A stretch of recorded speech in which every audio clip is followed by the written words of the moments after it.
Hi friends, please settle down. Online friends, please confirm that you can hear me and see me all right.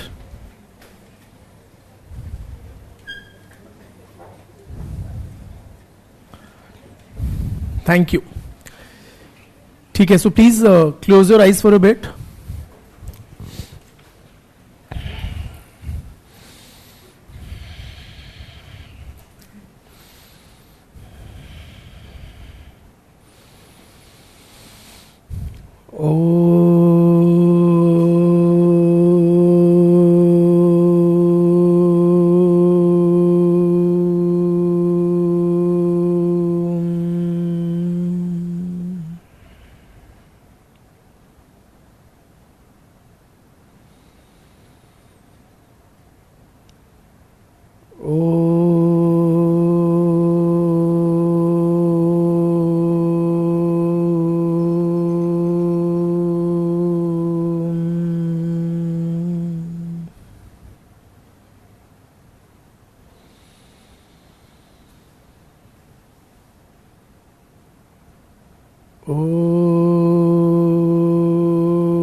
So in the last lecture we had discussed answer writing.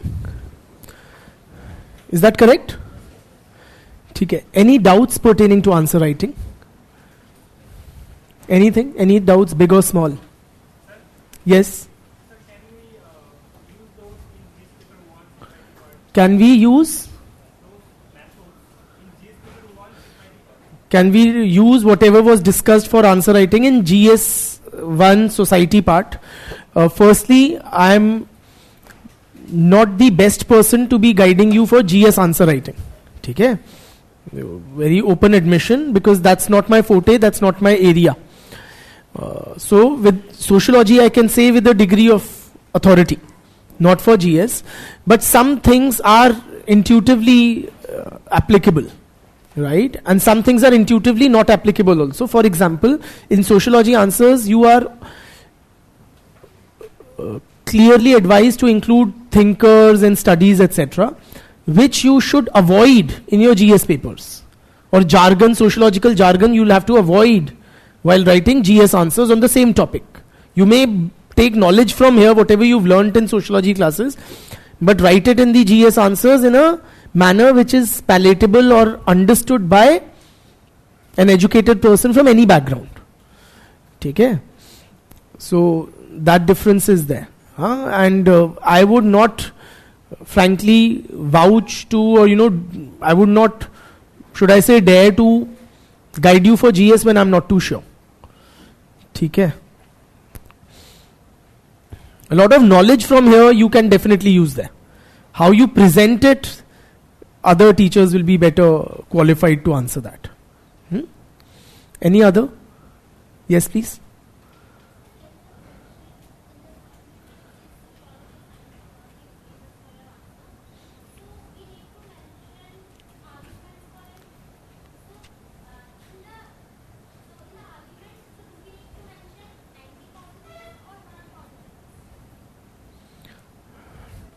Her question is, for the question, is sociology a science? Give reasons for your answer. Should we mention, apart from the positivists, should we mention anti-positivists or non-positivists? At your present state of understanding, I have only explained to you what is anti-positivism.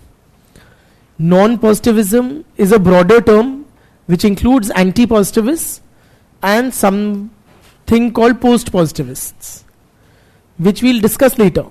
तो अगर हमें पता ही नहीं है तो अभी तो हम कैसे लिखेंगे? हाँ, in general say once you are aware, then you can write non-positivists. हाँ, so that challenge will remain. So you'll have to mention things selectively. है ना? Also, one thing I wanted to make mention, which possibly escaped mention during the last discussion on answer writing, that when you begin writing your answer, instead of straight away jumping to writing answers, devote some time to create a rough sketch of your answer in your mind, and if possible in the rough sheets of the question cum answer booklet, because that gives much greater clarity while writing the actual answer.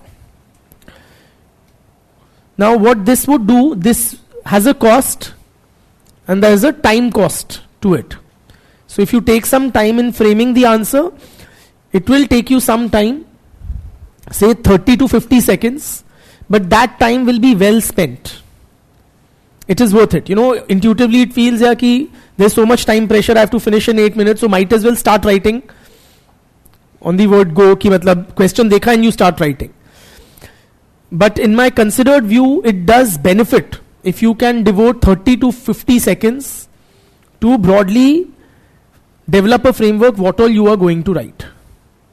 Let us, for example, take this question: is sociology a science? Give reasons for your answer. One way which is more frequently resorted to is that I straight away start writing. Okay, so I say founding fathers, Comte, Durkheim viewed sociology as a science, and then somewhere I give an anti-positivist argument or whatever. But what happens with that is, you know, things keep cropping up in your mind, and then you make a mishmash or a khichdi of your answer. If you can devote 30 to 50 seconds to developing a rough framework, what I would have done, says sociology a science, this is my question number 1C, hypothetical, in my question cum answer booklet. So you have devoted rough sheets at the end of the question cum answer booklet. In those rough pages I will write 1C. How will I structure it? I will first define science. Then I will state the positivist. This is my rough sketch. Positivist position, where I will mention Comte, where I will mention Durkheim, I will mention Queen Science, I will mention social facts. Something of the sort. Okay. Then I will write the anti-positivist position, where I will mention Weber, where I will mention meaning. You know, some of the key words, the key things that I want to say. Or consciousness, that man has consciousness, so different. Something like that. So this will give a much better structure and flow to my answer. If I begin writing immediately, what happens? You start with the positivist. ठीक है, हाँ यार, fathers कहते थे, founding fathers की है. And then you realize, like after a few lines, अच्छा, I should have defined science. उसके बाद you start writing the definition of science. So it's not a proper flow in your answer, no? Then you write some anti-positivist position. Then you said, अच्छा, Queen Science तो लिखा नहीं. तो फिर आप however डाल के सोचते हो सब चीजें हल हो जाती हैं. तो आप लिखते हो however Comte said it is a Queen. तो क्या होता है? Your arguments don't come at one place. Your answer should make for a good read. So all your say in this question, all your positivist type बातें, arguments should be at one place. Then एक however डाल के the anti-positivist stance या subheading डाल के. Are you with me? So try do that. And also what happens, you know, when you consider it very costly in terms of time, it is not really so in the sense you otherwise also, even if you begin writing immediately, you do end up taking time thinking. You do so after writing a few lines. Then you think, अच्छा अब क्या लिखूं? Okay, so you do pause and collect your thoughts. If you do that at the beginning itself, it will give a much better look to your and read to your answer. So do consider this. Many of you will dismiss this as impractical, I know. ये सब कहने की बातें हैं, करने पे आती है तो लिखना ही पड़ता है 7-8 मिनट के अंदर, कौन करेगा ये सब? But it is a worthy investment of time. ठीक है? And once you are, currently you are taking 15-20 minutes. If you are able to bring down to 8 minutes, you can also bring it down to 7.5 minutes. And the 30 seconds you can then devote to framing your answer. ठीक है? कम तो writing speed तो बढ़ानी है. 15 से 8 तक ले आओगे तो 7.5 तक ले आना. आधा मिनट सोचने में और फ्रेमवर्क बनाने में डिवोट कर देना. ठीक? So that was that. Last topic we had covered was religion. Correct? Durkheim's views on religion. Had we also done a criticism of it? Chalo. Good riddance. Riddance तो क्या ही है, जीवन भर पढ़ना पड़ेगा जब तक यूपीएससी दे रहे हैं.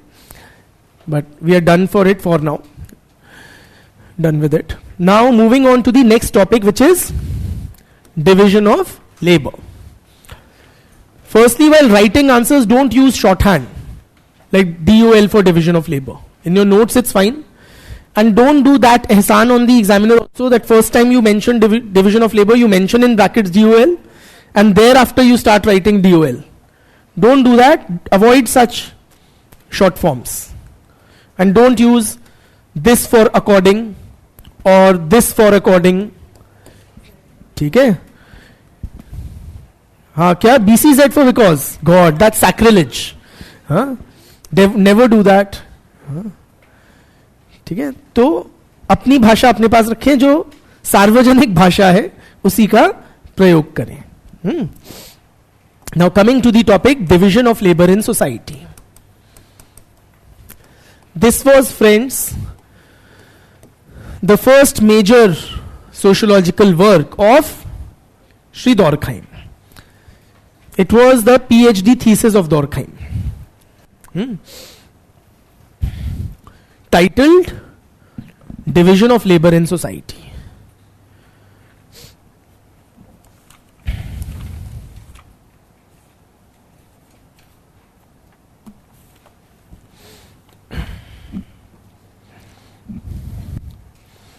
That is the name of his book, Division of Labor in Society.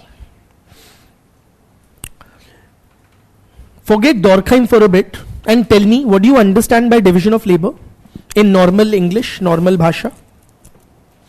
What's division of labor? Raise your hands and speak. Beti?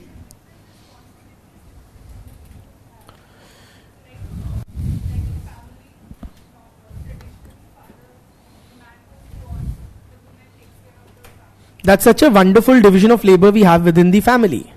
The woman takes care of children, the man earns. धन्यवाद भैया. हाँ. और absolutely. So basically, when parts of a task are divided between persons and every segment is then performed by a particular person. ठीक है. That is what is division of labor as commonly understood.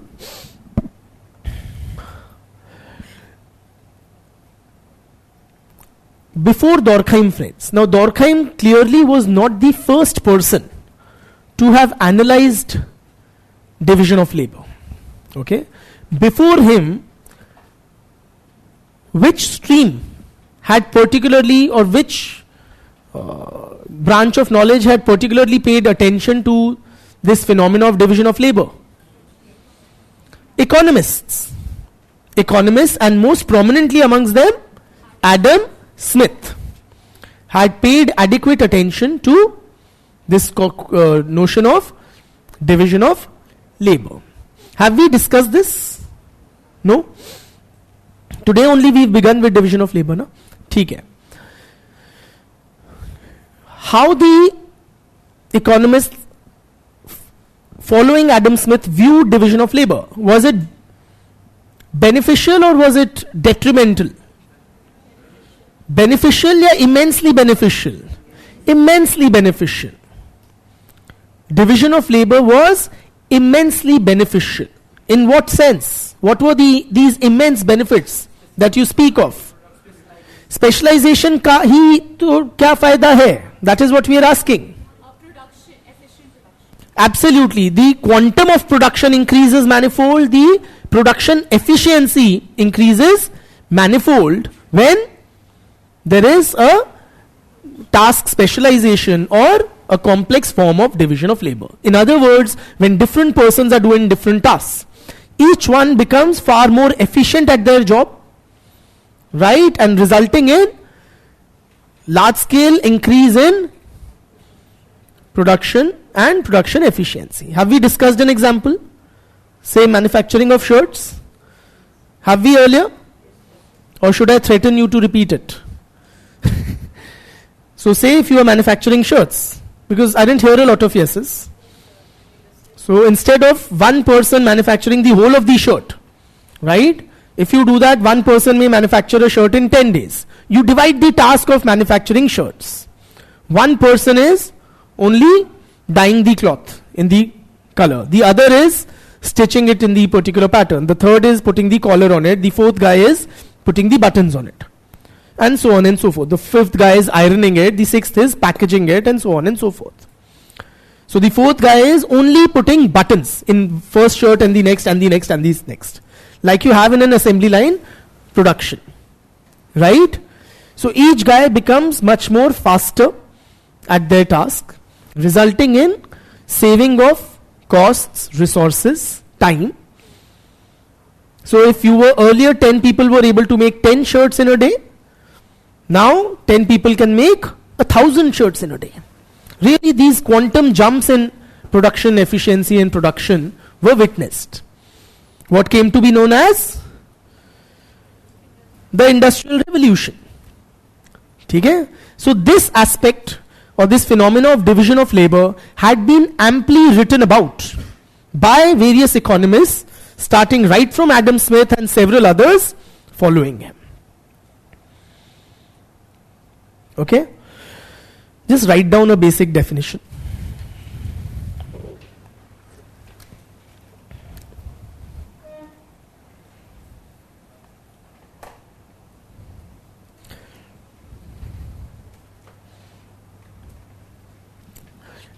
I have some doubts from the online students. Guys, let me take it up some other time, as in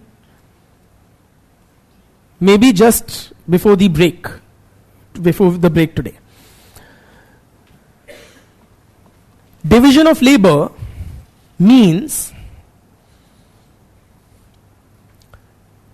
splitting up of an activity into a number of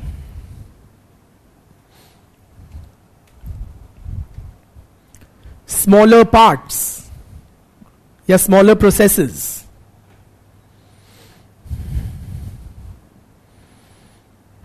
Full stop.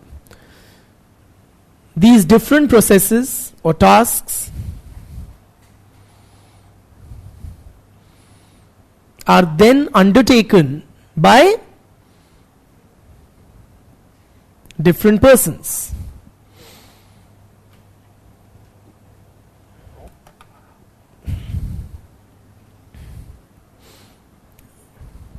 Economists like Smith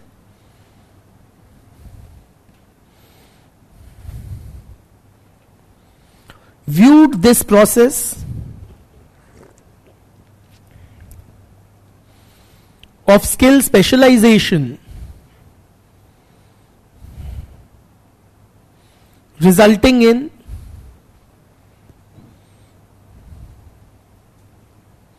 massive increase in, I repeat, economists like Smith saw this process as resulting in a massive increase in the speed,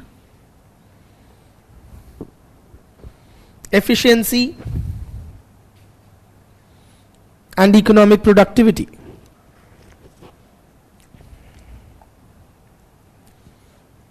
ठीक?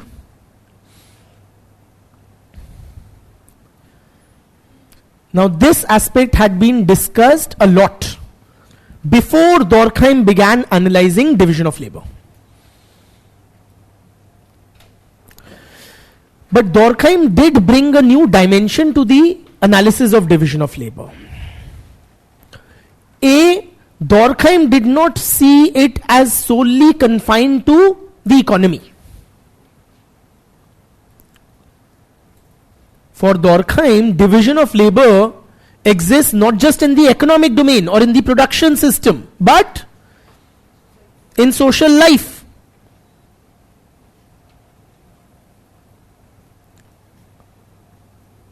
In all aspects of social life, there is division of labor. Not just in the economy.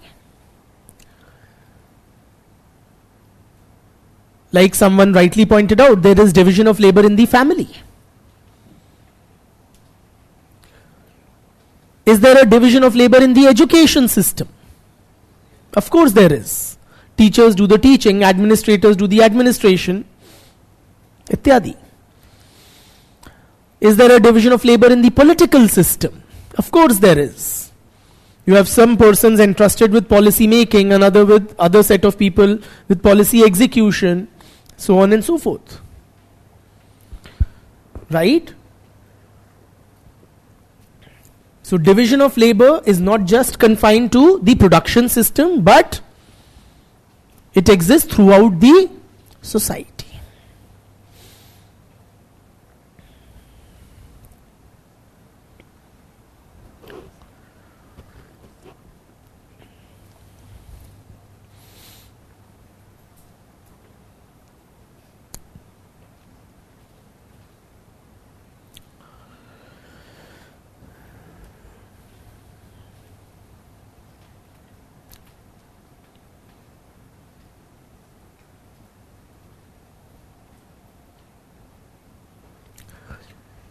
Secondly, and perhaps more importantly, the effects of division of labor are not only again confined to the increase in economic productivity. The benefits of, or the, as we will call it in functional theory, what do we call these benefits? Functions. Why hesitate? You're absolutely right. The functions of division of labor, the benefits or the positive effects of division of labor are not just confined to the increase in economic productivity. They benefit, or division of labor benefits, the whole society. In fact, Durkheim is of the view that division of labor fulfills a very vital societal need. Division of labor fulfills a vital societal need. It's not just about increase in productivity, that too, but not only that.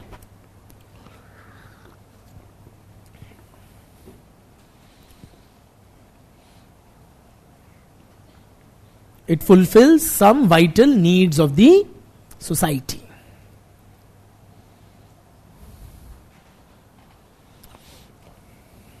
Division of labor fulfills some vital needs of the society. Now friends, are we done with that introduction bit? What societal needs it fulfills, we'll discover as we proceed. You know, when Durkheim began this project or his PhD thesis, he was greatly troubled by one particular aspect of social life. Now he was writing in the context of the transition from pre-modern to modern society in the aftermath of the French Revolution. Now, one thing that which literally troubled Durkheim's young mind then was that in pre-modern society, what was the value system? Collectivism or individualism? Collectivism. In pre-modern society, collectivism prevailed. But in modern society, individualism has increased and increased incessantly. It has reached unprecedented heights. Now this very incessant increase in individualism, if everybody is thinking of their own well-being, it might literally pull the society apart. What is it that will hold the society together in modern times? In pre-modern society, it is evident, it is obvious, because individualism is suppressed in pre-modern society for the greater good of the society. Yes or no? So there you expect social cohesion.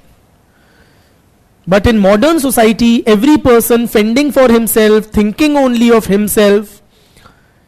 Yes or no? People pulling in different directions, it will literally tear the society apart. So how will society remain held together in these modern times where individualism has reached new heights? That was the fundamental question troubling Durkheim's mind. ठीक?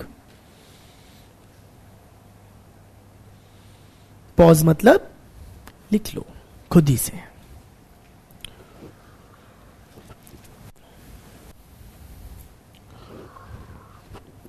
क्या लिखोगे? That Durkheim was concerned about the rupturous effects of increased individualism in modern society.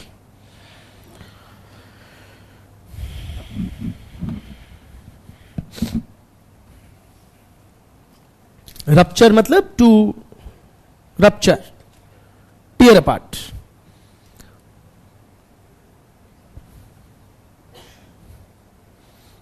Durkheim was concerned that with very high levels of individualism, how will modern industrial society stay together, intact? And it was in this context that he undertook his PhD thesis of division of labor. We will address this question. Durkheim, and along with him we will find out how will the society remain intact in modern times.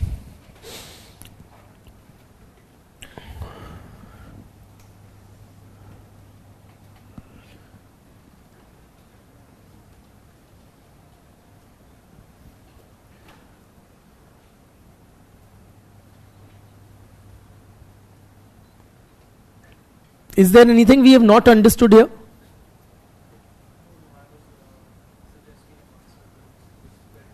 No, answer we will arrive at, no? Don't preempt. ठीक?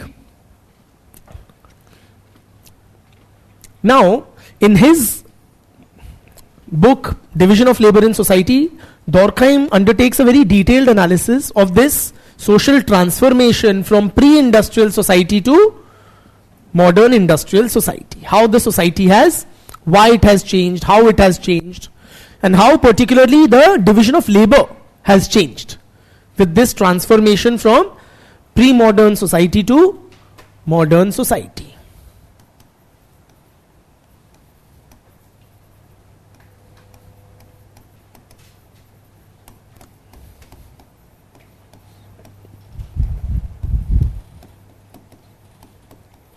What leads to the change in society from a pre-modern type to the to the industrial modern society? 3 factors. Change in 3 factors leads to a transformation of the society from pre-modern to modern. A change in 3 factors results in this transformation of the society from pre-modern to modern. First factor is volume, what Durkheim calls volume.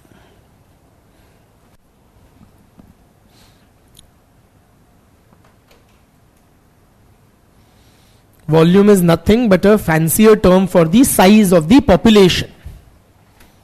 Size of the population. In your answers, don't write POPN for population. In your notes, you can. Volume is simply the size of the population. So you tell me the size of the population is large in which society and small in which? Large in modern society and small in pre-modern society. Medium क्यों कर रहा हूँ मैं इसको?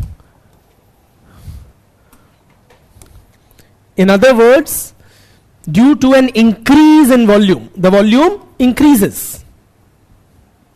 Yes, size of the population increases. That is one of the factors. The other factor is material density.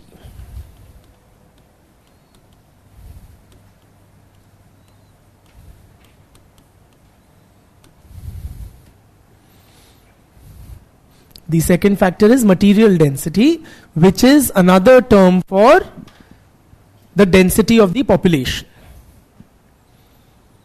Another term for the density of the population or persons per unit area, right?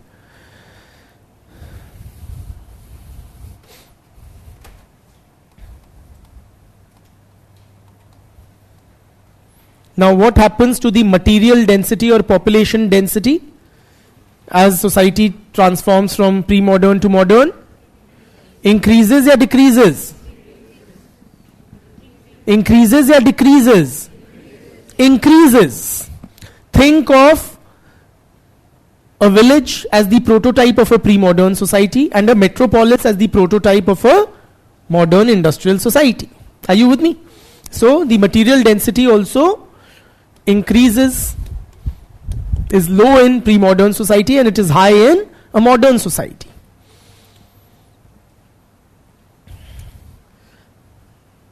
The third factor which leads to this transformation is a change in what he calls moral density.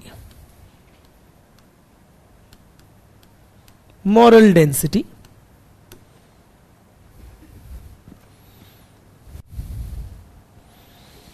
Moral density basically refers to the frequency of social interactions.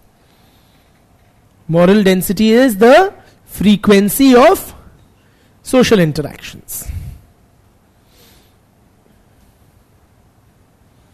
How frequently people interact. Tell me, frequency of social interactions or moral density is higher in traditional society or modern society? Traditional society or modern society? Traditional society? Modern society? How many of you say it is higher in traditional society? Raise your hands. How many of you say it is higher in modern society? Raise your hands. And you guys are right. Frequency of social interaction, your moral density is higher in case of modern society, lower in case of traditional. And I'll explain why.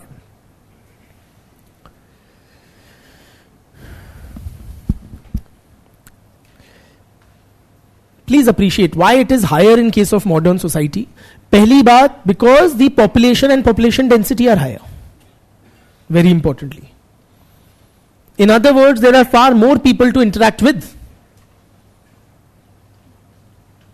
In case of a modern society, and also they are more compactly packed. Are you with me? Meaning there is high population density or material density. Also, greater frequency of interaction is due to, very importantly, due to technological advancements. Technological advancements. Particularly advances in communication technology, transportation technology.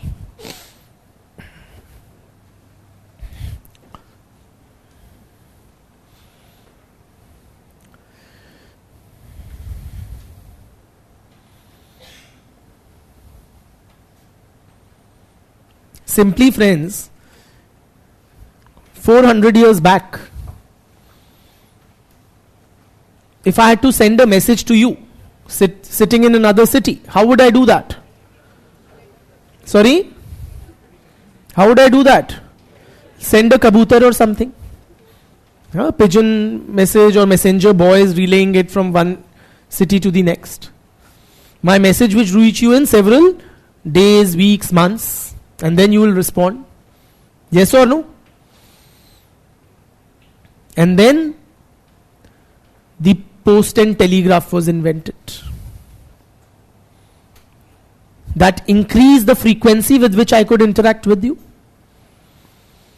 And then the telephone was invented, which further increased the frequency with which I could interact with you. And then the mobile phone was invented. Yes or no? And further increasing the frequency with which we interact. फिर social media. Yes or no? So every morning you are flooded now with messages from distant uncles. Subah ki Ram Ram, Jai Sai Baba, whatever. Yes or no? So as technology improves,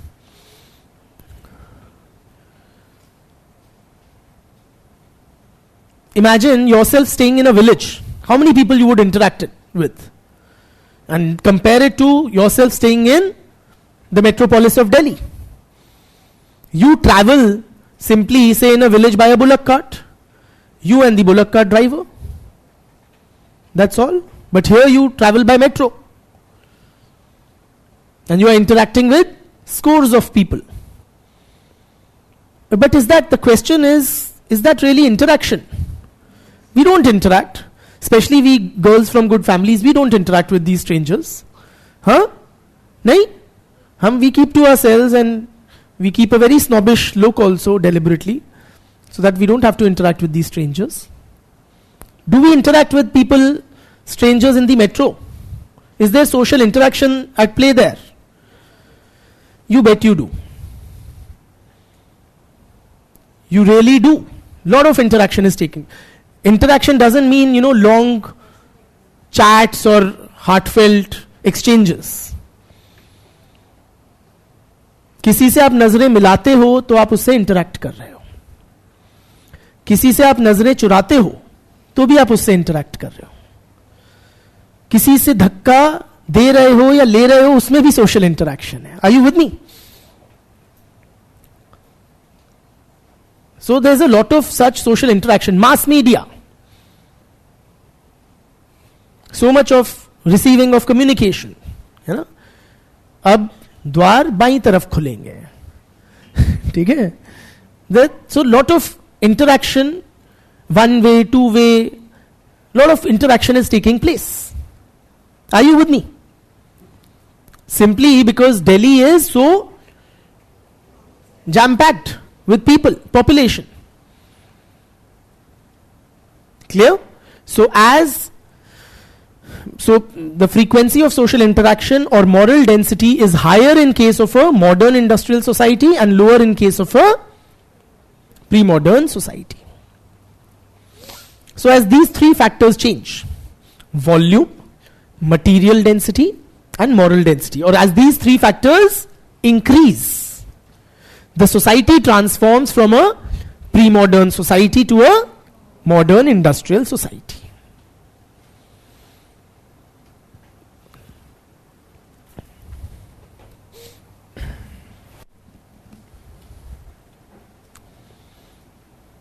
As there is an increase in the population density and frequency of social interaction, or as Durkheim would call them, an increase in volume, material density and moral density, society transforms from a pre-modern one to a modern society.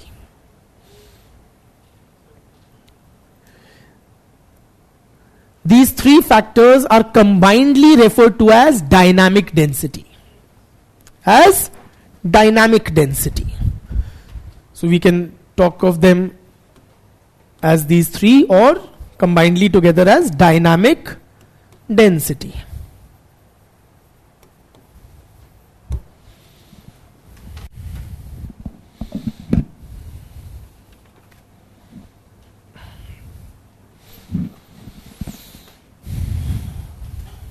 All right?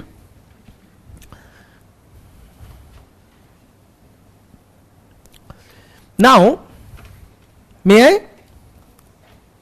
Now, as a society changes from a pre-modern one to a modern society, not only are these three factors changing, but it results in a change in various other aspects of social life as well.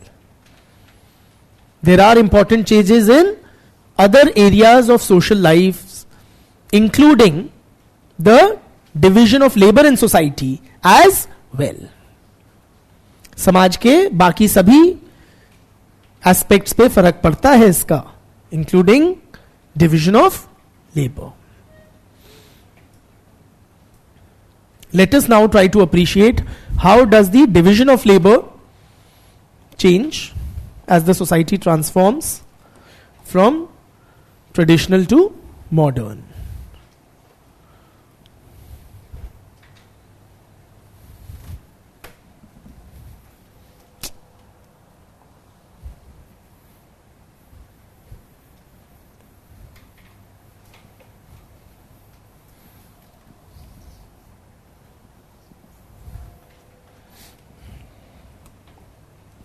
How does division of labor change, friends? Intuitively, as the society modernizes, what happens to different aspects of work, say technology, production technology? What is the nature of production technology in a pre-modern society? बढ़िया होती है या घस्सी होती है? हाँ, technology is very rudimentary, simple. Yes or no? Basic technology is there in a pre-modern society. The production technology is rudimentary or simple.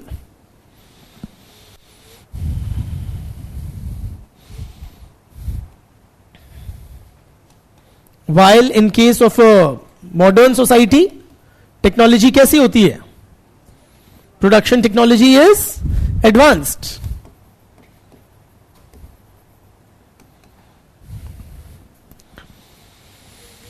What about the number of occupations? Is more in case of which society? Pre-modern society or modern society? Number of occupations. Intuitively tell me, forget sociology or what Durkheim would have said. The number of occupations or occupational categories is more in or far more in pre-modern or modern society? Modern or pre-modern? Modern society. Clearly, so number of occupations also increases manifold. So you have a limited number or few number of occupations in pre-modern society, but in modern society you have a very large number of occupations. Pre-modern society में कितनी होती हैं? गांव में चले जाओ भारत के, कितनी occupational categories होती हैं? See, most people in a pre-modern society, what is the nature of the economy? It is an agrarian economy mostly. So, a large segment of the population would be engaged in agriculture or allied activities like cow milching or stuff like that. Animal husbandry vagera. And then they would have some craft specialization or artisans. You would have a sunar and a lohar and a kumhar. Yeah? Darzi and all of that. ठीक है, barber होगा. So you would have 20, 30, 40 occupations. And how many occupations are there in modern industrial society? कितनी है? Sorry? हाँ, tens of thousands. Very large number of occupations are there in modern industrial society. What is the basis of division of labor in a pre-industrial society? Arthat, on what basis are people assigned tasks? Who does what is decided by what criteria? Caste, okay, but say if you're talking about Europe where there is no caste, what will you say? Ascriptive criteria, like caste, huh? Or birth basis, as she was pointing out.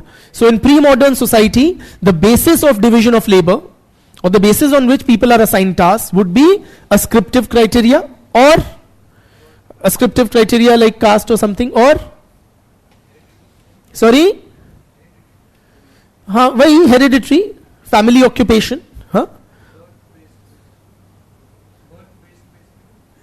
birth based. What else apart from that family occupation thing? Sorry, gender, absolutely. Women doing certain types of tasks, men doing certain other types of tasks. Yes or no? So आदमी खेत जोतेगा और लुगाई उसके लिए रोटी पोके लाएगी sir पे रख के, something of the sort, या पानी सींचेगी from the well, village well, taking care of children, etc. Or age. Adults would do certain tasks, children would do certain other tasks. Elderly would do, oversee the children and lay sick, whatever. ठीक? What are the basis of division of labor in modern industrial society? Your skills, your specialization, your educational qualifications, talents, experience. Also, does ascriptive criteria, gender, etc. have a role to play in modern society as well? Yes, they do. Those two, or other could be stuff like inclination. Yes or no? मेरा मन नहीं है engineer बनने का, इसीलिए मैं UPSC preparation में आ गया. For many of us, right? One's interest or inclination. Point is, friends, that division of labor is far more simple in pre-modern society, and it becomes more complex in case of modern industrial society. Its basis changes, the number of occupations increase manifold, the number of people engaged in various occupations increase manifold, technology improves substantially.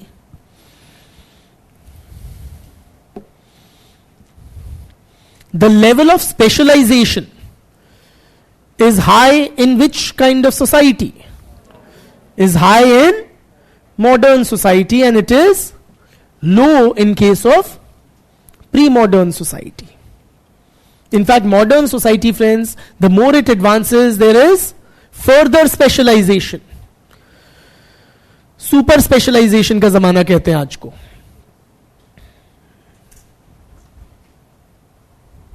Yes or no? So you are not an engineer.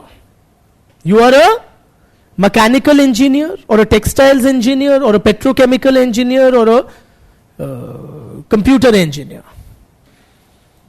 But then you don't stop at that. You're not a computer engineer. You're a hardware engineer or a software engineer. Not just that. You're not just a software engineer. You're a C++ programmer, या Java programmer, या DBMS kind of a guy. Are you with me? So specialization, super specialization, super specialization.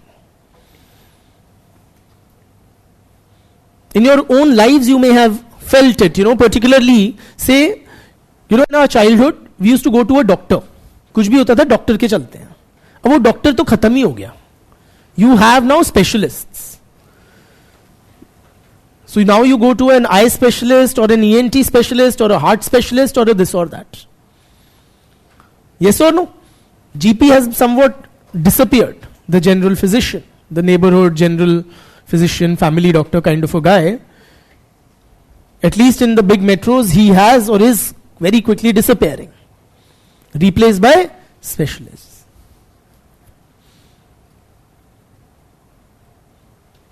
I went to a GP once, they referred me to an eye specialist.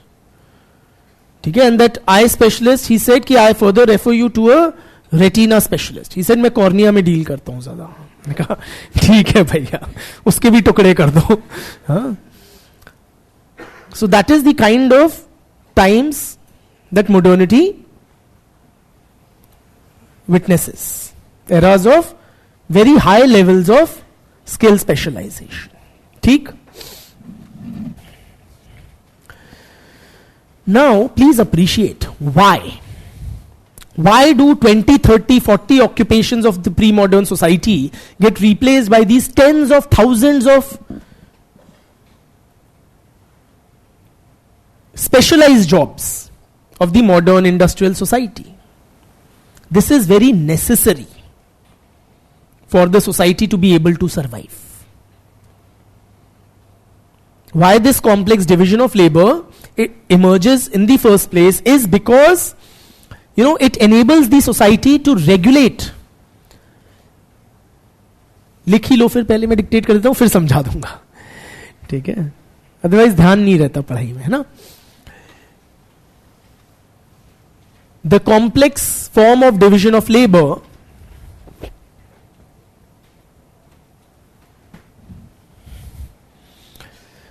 the complex form of division of labor with large number of occupations, with a large number of occupations and a high degree of skill specialization and a high degree of skill specialization emerges in modern society. Full stop. This enables the society to regulate competition within each occupational category.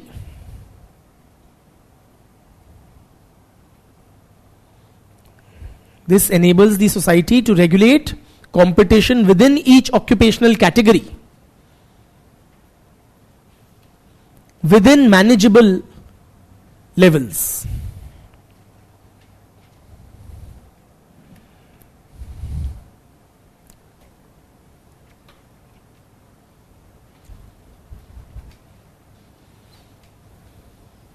Imagine if you were just an engineer, you would be competing with so many. Imagine if only 30-40 occupations had remained. Population size has increased manifold and these people are more compactly packed. So say in a traditional village, what is the size of a total population? India के किसी गांव की क्या आबादी होती है? 1000 तक मान लो on an average. 1000 भी एक decent sized गांव है. 500,000 लोग होते हैं, उसमें यू हैव 30 ऑक्यूपेशंस, देन पर ऑक्यूपेशन कितने लोग हो गए? 1000 by 35 people per occupation. Okay, not doing the children thing, but say 35 persons per in every occupation. Now imagine population, instead of 1000, you come to a metropolis. What is the population of Delhi? 2 crores odd. It is about 2 crores. Now in 2 crore people you have only 20-30 occupations. In every occupational category you'll have how many people? Scores of, simply because we are all bad at math. But very large number of people. So there will be cutthroat competition. Yes or no? If the number of occupations remained at the same level as in pre-modern society. So what does the society do? It finds a mechanism, it finds a way out by increasing the number of occupations. So, for example,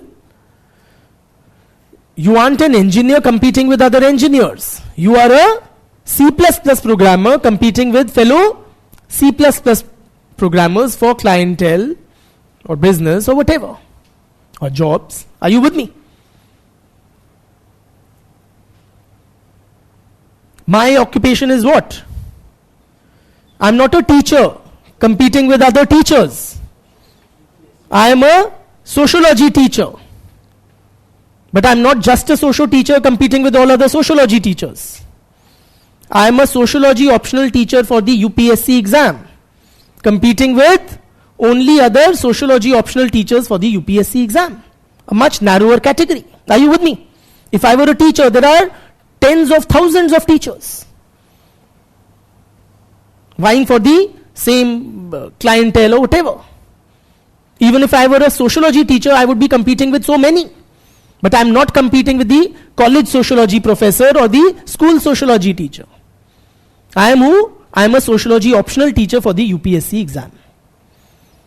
And we are what? 4 or 5 people who are in the competing with each other, which is a fairly manageable number. हम खून खराबा फिर नहीं करेंगे. Yes or no? So this is society's way of ensuring that within each occupational category the level of competition is somewhat regulated up to manageable levels. ठीक? Now,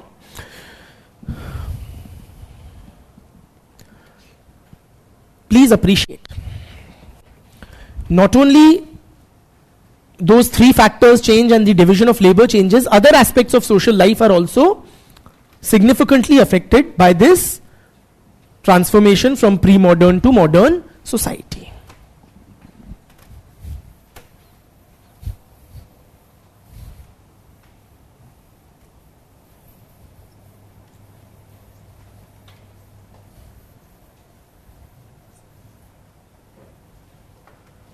What other factors are affected? For example, what about the nature of the population? You would expect a more homogeneous population in which society? Yes, in pre-modern society, the population is largely homogeneous, while in modern society, the population is very heterogeneous.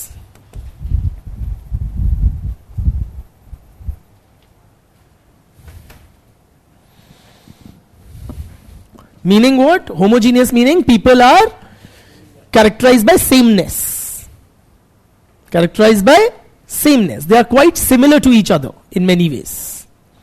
Heterogeneous meaning there is a lot of diversity, variety amongst the kinds of people. What do you mean by variety or sameness? On what parameters? When we say people are very different in modern industrial society or diverse, in what manner are they diverse or different from each other? कैसे अलग होते हैं लोग एक दूसरे से? Hailing from different regions. नहीं, सब एक ही जगह रहने, सब दिल्ली के ही लोग क्या एक दूसरे से बहुत अलग अलग प्रकार के हैं? किस तरीके से? She is saying कोई बिहार से आया है, कोई नागालैंड से आया है, कोई तमिलनाडु से आया है. Yes. In terms of people's ideological makeup, in terms of their linguistic backgrounds, income levels, occupational categories, the kind of clothes that they wear, yes or no? So many things. The kind of food habits they have, the gods that they worship, the mode of worship, yes or no? So many things. In fact, even in something as basic as their racial features or characteristics, people look different simply. Are you with me? So modern industrial societies are characterized by great diversity or heterogeneity. Pre-modern societies are typically characterized by a very high degree of sameness. Most people are engaged in agriculture and allied activities, so they have a similar kind of a daily routine. Most of them would belong to the same religion. 1000 लोगों में कितनी ही variety ले लोगे? ठीक है? So their clothing, their food habits, etc., there's likely to be far greater consistency or uniformity in these aspects in case of a pre-modern society. Yes or no? For pre-modern societies, Durkheim says people are as if produced from the same mold. As if produced from the same mold. As if same ढांचे के से बनाए गए हैं. You understand mold, right? Cast or mold from which you make things, POP stuff and all. Yeah. If I were to say in modern bhasha, we would say people are as if like photocopies of each other. You know, they are near replicas of each other. सबका खान पान एक, रहन सहन एक, सोच विचार एक, दिनचर्या एक. Okay?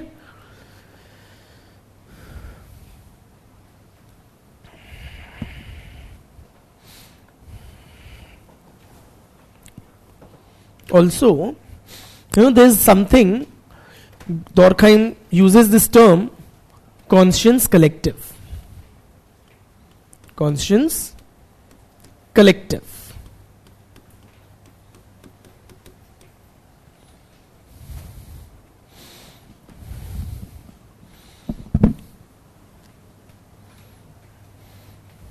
I'll explain to you what it means, then you will tell me where it is strong, where it is weak. What do you understand by the English word conscience? Inner voice, antaratma ki आवाज, that is conscience. So what does your conscience tell you? What does it do? What does the conscience do at the level of the individual? It tells you right from wrong. गलत करते हो तो गुस्सा करती है या धिक्कारती है, सही करते हो तो encourage करती है. It gives you that moral compass or sense of right and wrong. Right? So just like individual members of the society have a conscience, you have that sense of right and wrong, what's to be done, what's not to be done. Similarly, the society as a whole has what Durkheim terms as a collective conscience or society ki antaratma ki आवाज. Understand it this way. I'll make you write the definition, but it is the society ki collective sense of right and wrong. It is literally the way of thinking of the average member of the society. That is conscience collective. Have you understood? Please write down. Conscience collective refers to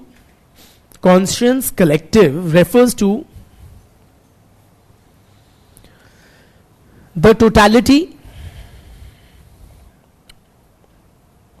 of beliefs and sentiments.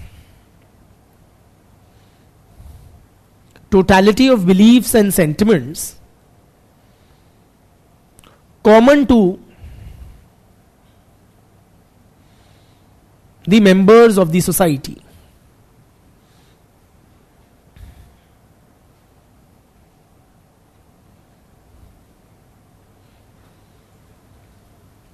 लोगों के सोचने का तरीका,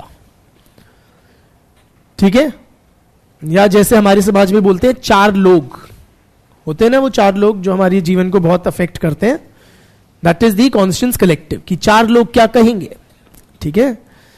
now this चार लोग या समाज, what it thinks, okay, its hold over the conscience of the individual, its ability to direct the actions of the individual is strong in which kind of society and weakened in which society?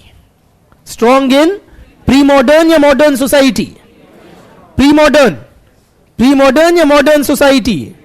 Very good. You should stand up for your convictions. है ना? Very good. So conscience collective is strong in pre-modern society, while it is greatly weakened in case of modern society. In modern society it is weak.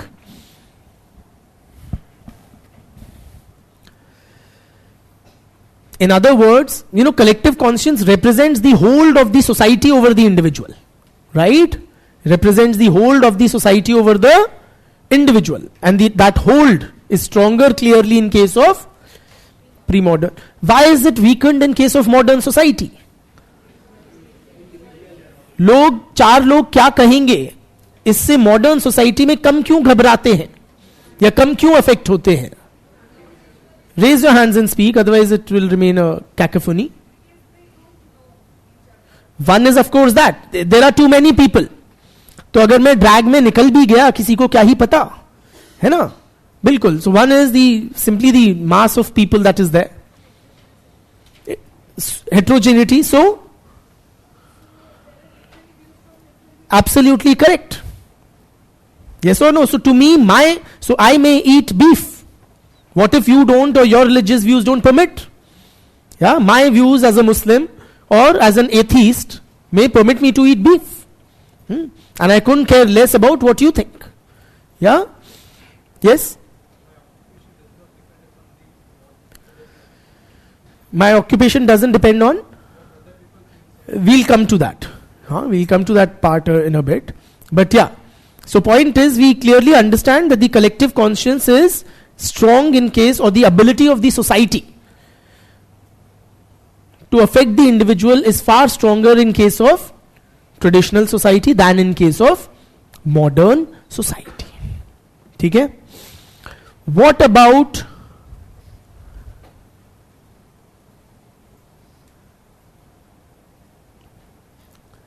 individualism? What about individualism? It is high in case of which society? Clearly modern industrial society. In case of traditional society, the governing value is of collectivism. Individualism is discouraged.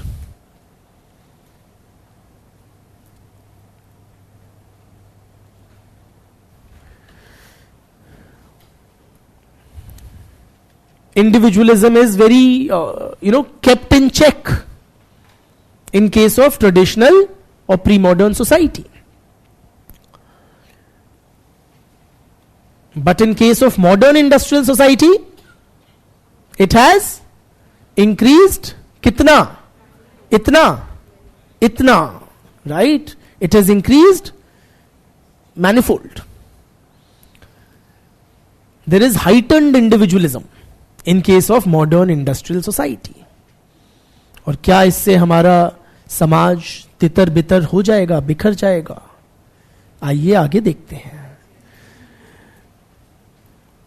What happens to the okay, let us also appreciate, he writes about the nature of the law, how the nature of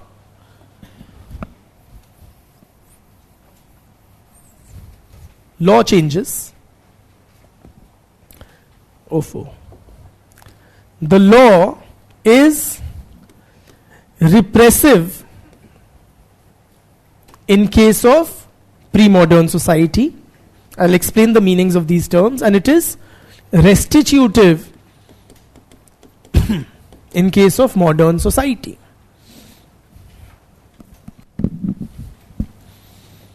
The law is repressive in case of pre-modern society and restitutive in case of modern society.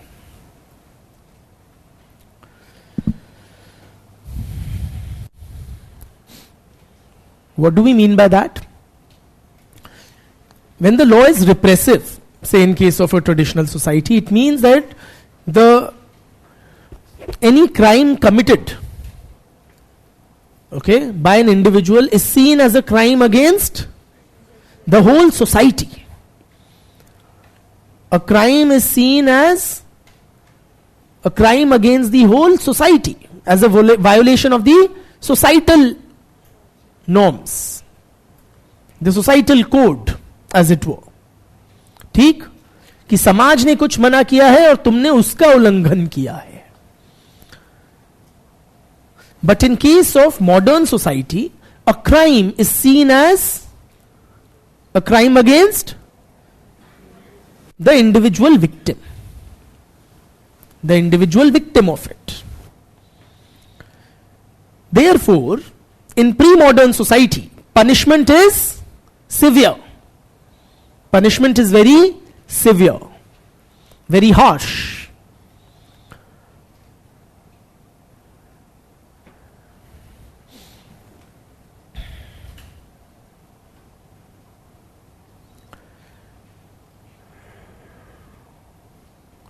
But in modern society, the purpose of punishment is not so much to, see, a crime in pre-modern society hurts the conscience collective, hurts the whole society. So the whole society is as if setting the errant individual right, okay, and giving him an exemplary punishment, a very harsh exemplary punishment. But in modern society, it is only the concerned person, the victim of the crime, who is seen as this wronged fellow. So the idea is restitution, or kind of restoring the state as it was before the commitment of the crime. For example, in case of modern society, if I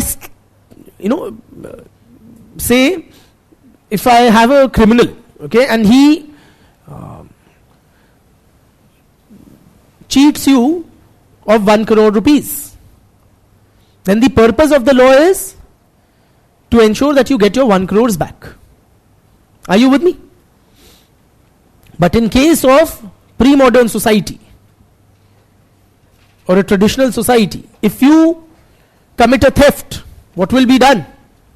Haath kaat denge. Your hands will be cut off. If you look at a woman outside of your family, your eyes will be gouged out. Are you with me?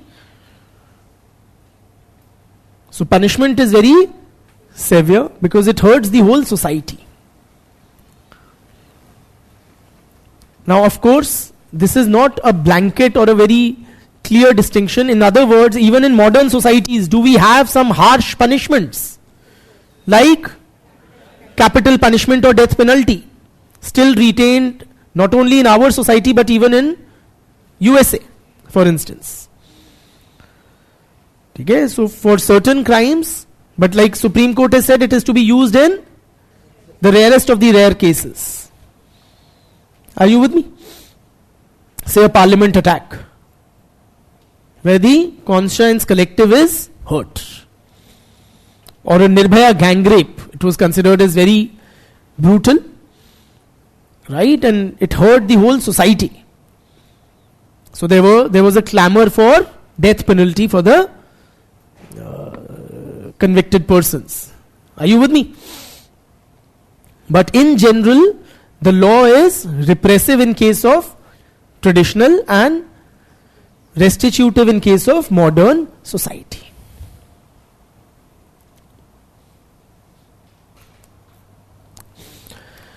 How does the nature of social relationships change? How does the nature of social relationships change, or how is it different in a traditional society and in modern society? How many of you have lived in a village and in a city both? Raise your hands. बताइए, क्या रिश्तों में कोई फर्क होता है गांव के और शहर के रिश्तों में? क्या फर्क होता है? What is that difference? Raise your hands.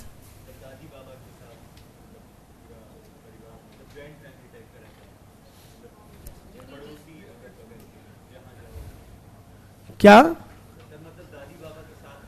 आप दादी बाबा के साथ रहते हैं? ओके, नेबरहुड में फैमिली जैसा माहौल रहता है. एक घर के बच्चे दूसरे घर में खाना खा लेते हैं, नंगे भी घूम लेते हैं, है ना? हाँ, yes. Strong relationships with all the members of the village community.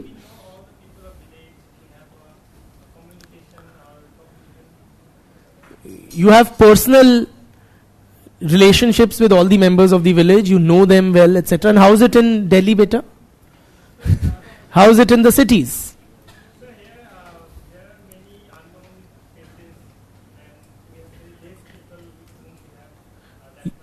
There are too many people, but very few amongst them whom you would have personal acquaintance with. Huh?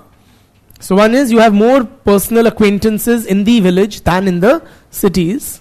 Beti, and only speak from personal experience. No theory. I have a lot of it. ठीक है? अपना पढ़ लिख के मत बताइए, पढ़ा लिखा मैं भी हूँ. जो आपने जिया हुआ है अपने जीवन का वो बताइए. People of village are very helpful. And how are people in the cities? She's saying people in the cities are somewhat heartless. They don't care for others. They won't even bother to help. Actually, there have been cases. Recently there was a video of a girl being stabbed. I think it was from Delhi only, in some gully in Delhi. And people were almost casually walking by. Earlier also, I remember a few years back, there was a news item from Visakhapatnam. A girl was raped in broad daylight on the streets of Visakhapatnam. Okay? So you have a lot of such instances, or which really one could classify the city people as somewhat heartless, uncaring of others, while in the villages people really care for each other, you're suggesting. और बताइए brother.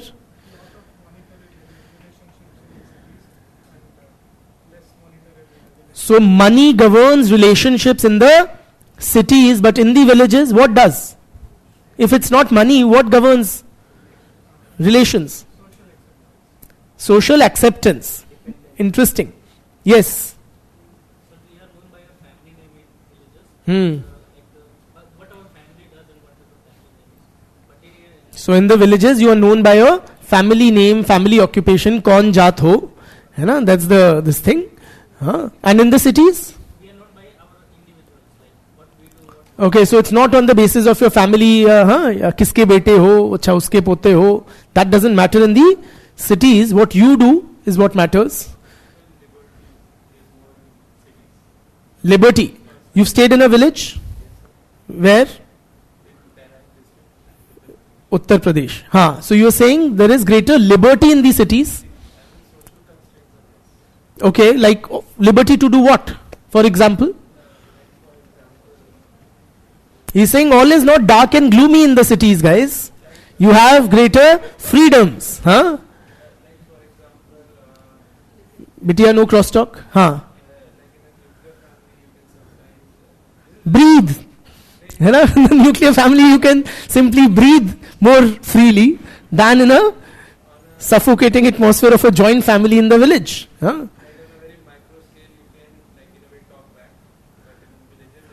You have the freedom to talk back in the cities. Dhanyavad bhaiya.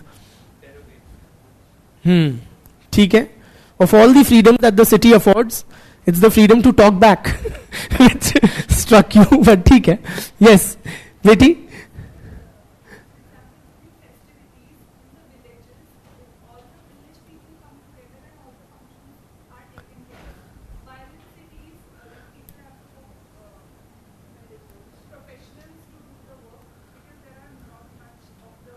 Family members, relatives, community, that community spirit is greater in the villages. Cities में तो how many of you have like celebrated festivals alone? Diwali में अपने घर में दिया जला रहे हैं, all by yourself. So there is that greater sense of loneliness, less sense of community feeling in the cities. और क्या फर्क है? निकाल दो सारी भड़ास.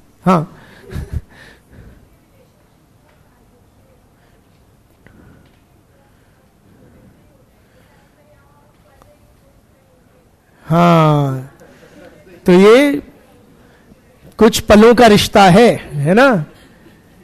आपका सफर फिर यहीं तक का था, उसके बाद आप अपने रास्ते, हम अपने रास्ते. Yes, so relationships are somewhat momentary, transient kind of. And in the villages, relationships are enduring. Yes or no? In fact, relationships transcend. कब तक आपके रिश्ते चलते हैं? Not just lifetime but across generations. Yes or no? Or relationships are also, do you think, more somewhat, focused and unidimensional in the cities? More wholesome and multi-pronged in kind of village community? यहाँ पे लोग मतलब ही होते हैं शहरों में. Yes or no? काम से काम होता है. What people really care for is the transaction and whether one gets the yes or no, and nothing beyond that. So people, that is why they don't care for each other in the cities. So you guys are concerned only about me teaching you sociology and no other aspect. Ever asked me कि sir कैसे हो आप? Ma'am के साथ सब ठीक चल रहा है, नहीं चल रहा? Anything.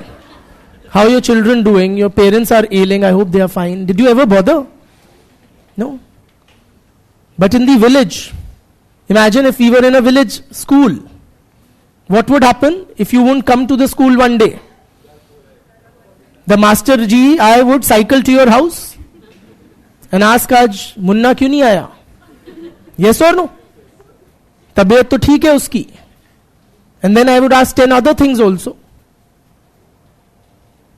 कि बहन जी आपके टांग में दर्द बता रहा था मुन्ना, वो ठीक हो गया क्या? हाँ, या मुन्नी के जो आंख का ऑपरेशन हो गया था उसका इंतजाम हो गया क्या? आपकी इस बार की फसल ठीक हुई नहीं हुई? 10 things. Yes or no? And here if you don't come tomorrow, will anyone even get to know? Such is the nature of urban life. Yes or no? हम दोनों क्या हैं? In a city setting क्या है हम दोनों? मतलबी, transactional, right? तो लिखो ना, social relationships in the traditional society are personal, emotion laden. भाव होता है, भावनाएं होती हैं. Yes or no? Emotion laden या emotional, personal, emotional, durable.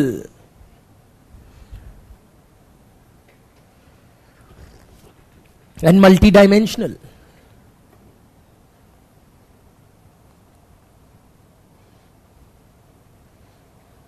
And in modern societies, social relationships are formal, rules based, superficial, unemotional.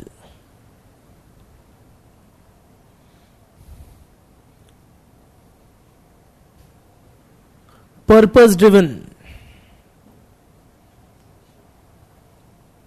transient, and transactional.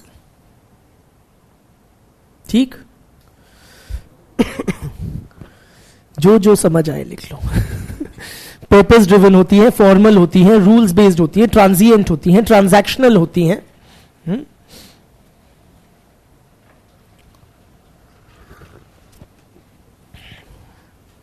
Next dimension. What about the interdependence between the members of the society? Next parameter we evaluate or compare these two societies is on interdependence amongst the members of the society.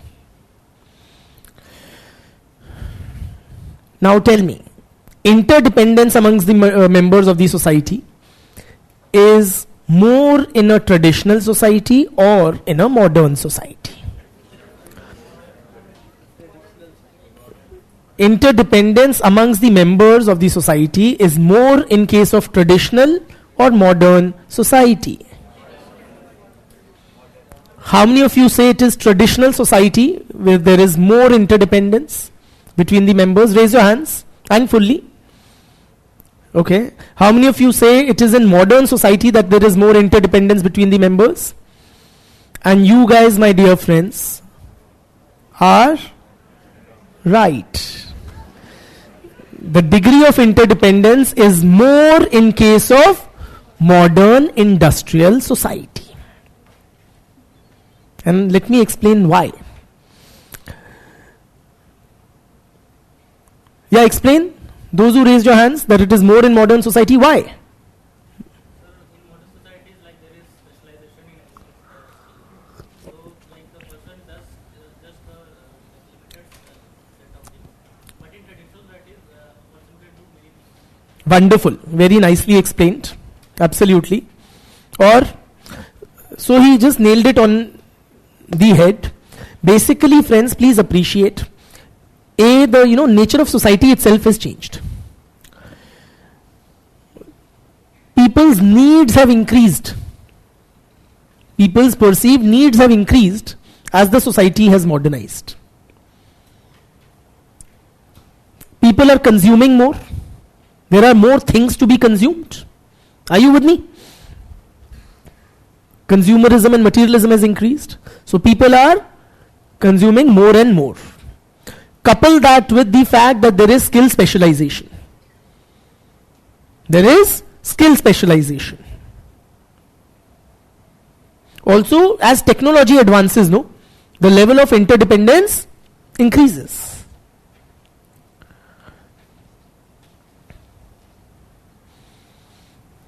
For example, friends, all of us got up in the morning and brushed our teeth. For that simple act of brushing our teeth, we are dependent on so many other members of the society. I need to brush my teeth, but I don't produce a toothbrush or a toothpaste or tap water for that matter. Yes or no? So I'm dependent on the toothbrush and the toothpaste manufacturers, the workers in their family, in those factories, the administration or management there, the whole supply chain, the retailer. All of these people I'm dependent on to fulfill one very chunnusi need of mine, which is brushing my teeth. Are you with me? Then I have bathed in this thing, shower with soap and shower gel and this and that. I don't use gel well, but many people do. Okay, shampoo or whatever. So you are dependent. We all wear clothes which we don't manufacture. Are you with me? For each and everything, we consume electricity, for which we are dependent on others. Then to come here, I have come here by car or metro. So many people are engaged in the running of the metro to make it possible for me to reach here from South Delhi. Are you with me? Or for my car also, I am dependent on my driver, the car manufacturing unit, the car retailer, all that supply chain, the petrol pump attendant and the whole petroleum production, refinery and everything. Are you with me? For the conduct of this class, I am dependent on the electricity providers, the administration, the cleaners. Are you with me? साफ बात है, all of us are consuming more and more in modern society and we are producing less and less. मुझे sociology optional पढ़ाने के अलावा कुछ नहीं आता. I know nothing except for teaching sociology optional, and that's the nature of modern society. We all are specializing in a very niche activity. But we need a host of goods and services for which we are dependent, greatly dependent on the other members of the society.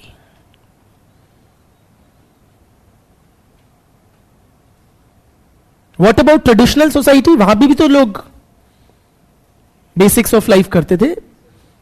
तब internet नहीं था तो internet providers पे कोई dependence नहीं थी. Electricity नहीं थी तो इलेक्ट्रिसिटी प्रोवाइडर्स पे डिपेंडेंस नहीं थी. गाड़ी नहीं थी तो गाड़ी मैन्युफैक्चरर्स या फैक्ट्रीज एंड वर्कर्स एक्सेट्रा पे डिपेंडेंस नहीं थी. पेट्रोल नहीं था. Are you with me? सुबह उठा, अपना दातुन पेड़ से तोड़ा और खुद कर लिया. फिर झरने पे गया, वहां नहा लिया. Are you with me?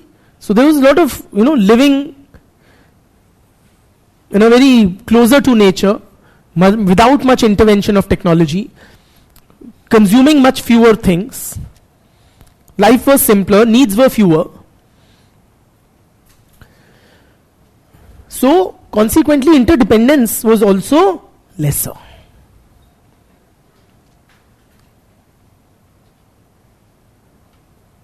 मैं अपना खेत जाता था, उगाता था, मैं और मेरे बीवी बच्चे खा लेते थे. कपड़े वपड़े बीवी सी देती थी. Something of the sort. ठीक है, या 20-30 things I would require from the outside which the other caste would provide me. Are you with me? So point is friends that the degree of interdependence is more in case of a modern industrial society. And it is this increased interdependence between the members of the society which provides the society with a new basis of solidarity. This is what is holding the society together in modern times. This yani the interdependence. What is holding the traditional society together? It is their sameness or homogeneity. Traditional society is held together because of sameness or homogeneity. What Durkheim terms as mechanical solidarity. Traditional society is characterized by mechanical solidarity, which arises out of sameness or homogeneity.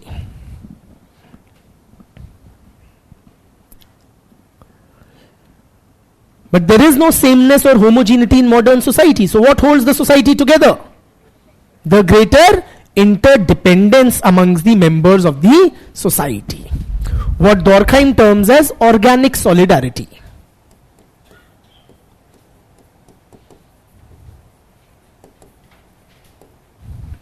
So modern industrial society is characterized by organic solidarity.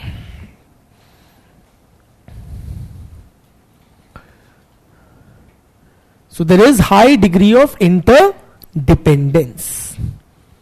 Please appreciate, as one becomes more and more specialized, complementarity increases. Yes or no?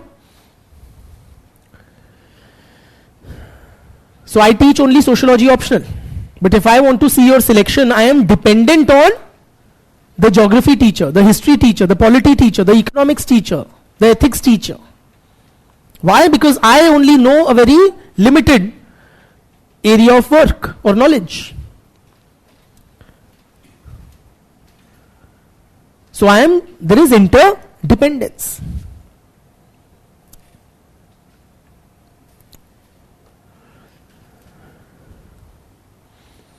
So have we answered Durkheim's, what was troubling Durkheim's mind initially? What will hold the society together when individualism as it is at its peak in modern society? It is interdependence amongst the members of the society. I am selfish, right? I am self-seeking, I want my own benefit because there is individualism legitimized in modern society. Still, we are living together. Why? Because I am greatly dependent on you for the fulfillment of my various needs. You are greatly dependent on, likewise, me and other members of the society for the fulfillment of your various needs. And it is this interdependence which results in a new kind of solidarity or organic solidarity in modern society. Okay? So with that, we take a well-deserved break. And we take up your questions, my online friends. After the break, just remind me. And some remind me over here also, that I have to address the online questions. Okay, before we proceed.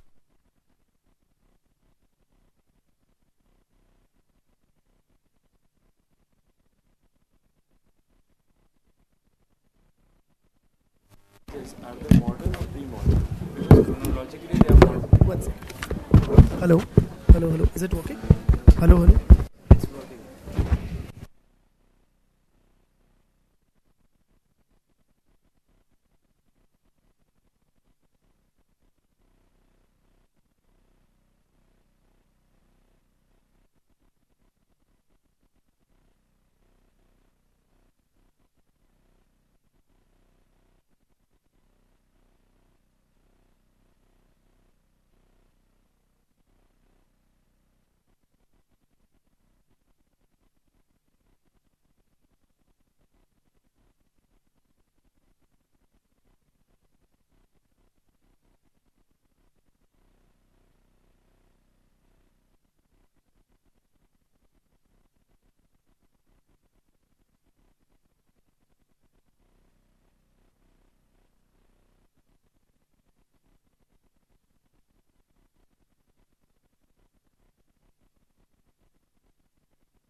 Friends, please settle down.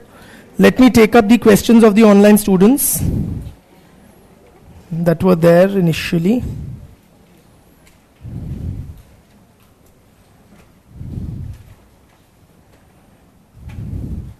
Can we say Durkheim studied religion in a patriarchal form? I will put it differently, that he neglected the feminist critique of religions as being largely patriarchal, and he saw them in a broadly positive light, right, as contributing to shared norms, solidarity, etc., ignoring how religions, almost all religions also, are highly oppressive for women. Is social phenomena an umbrella term for social processes and institutions? Yes, you can include both in that.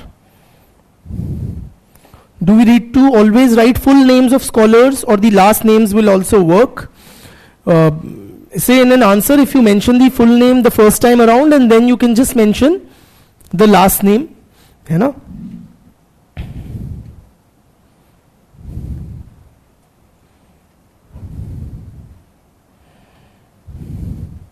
How to improve the quality of answers? That will depend on what is lacking therein. There should be adequate scholarly references. It should be well structured, divided into paragraphs with a proper introduction, conclusion, sticking to the demand of the question. That's for Nishan.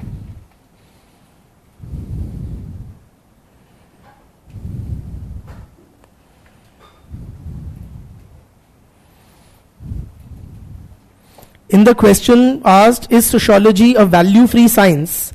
Do we need to discuss whether sociological study is objective or not? Yes, that is what the question is expecting.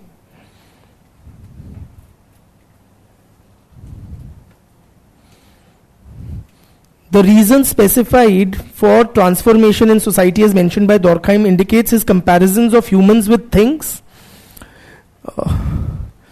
That's not the best way to put it, I will say.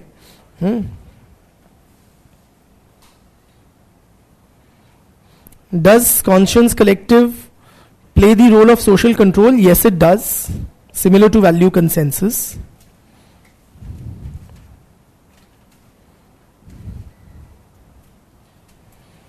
I think that's it. Okay? Chaliye. Moving on to staying with, of course, not moving on, staying with Durkheim's theory of division of labor. What is this now? Too much of modernity. How do I get rid of this? Huh? Thank you. Now tell me, friends, when the society changes from a traditional type to a modern society, any such massive, large-scale transformation of society, is it a smooth affair? Is such large-scale transformation of society from one type to another, is it ever a smooth affair? The answer is clearly no, it is not. Durkheim also contends that when a society changes from a traditional to a modern type, there is an intervening stage of what he terms as anomy. I'll dictate also. There's an intervening stage of anomy. The word anomy literally means, friends, normlessness.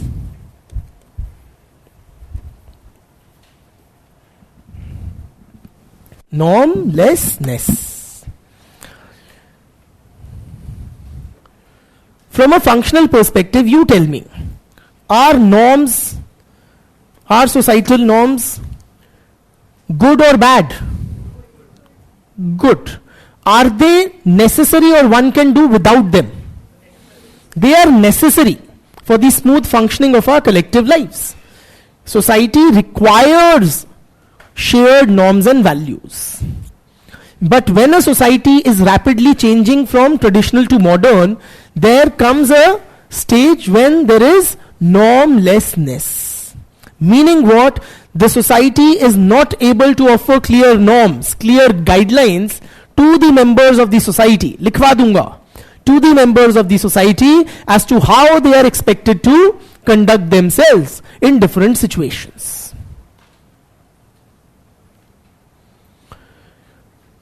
In such kind of societies, friends, you may have either an absence of norms altogether or conflicting norms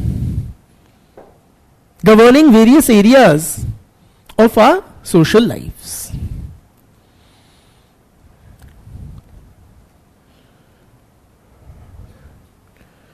So this situation of anomie is one of chaos, one of confusion in the minds of the people. In the minds of the people.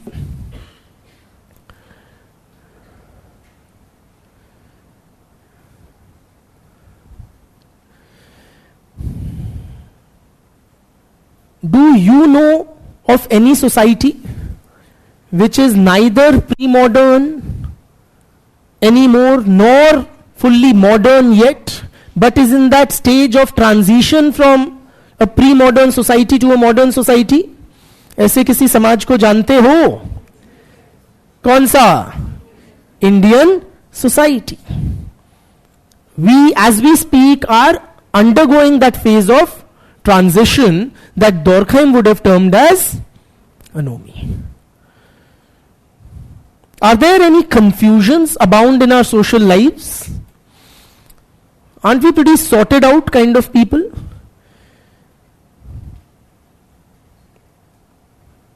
In such a transitioning society, a modernizing society, there are confusions, normlessness abound.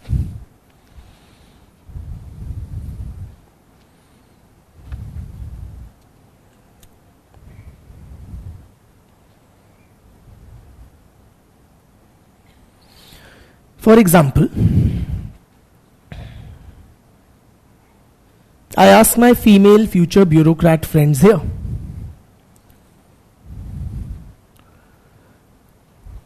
will you or will you not do पति की सेवा,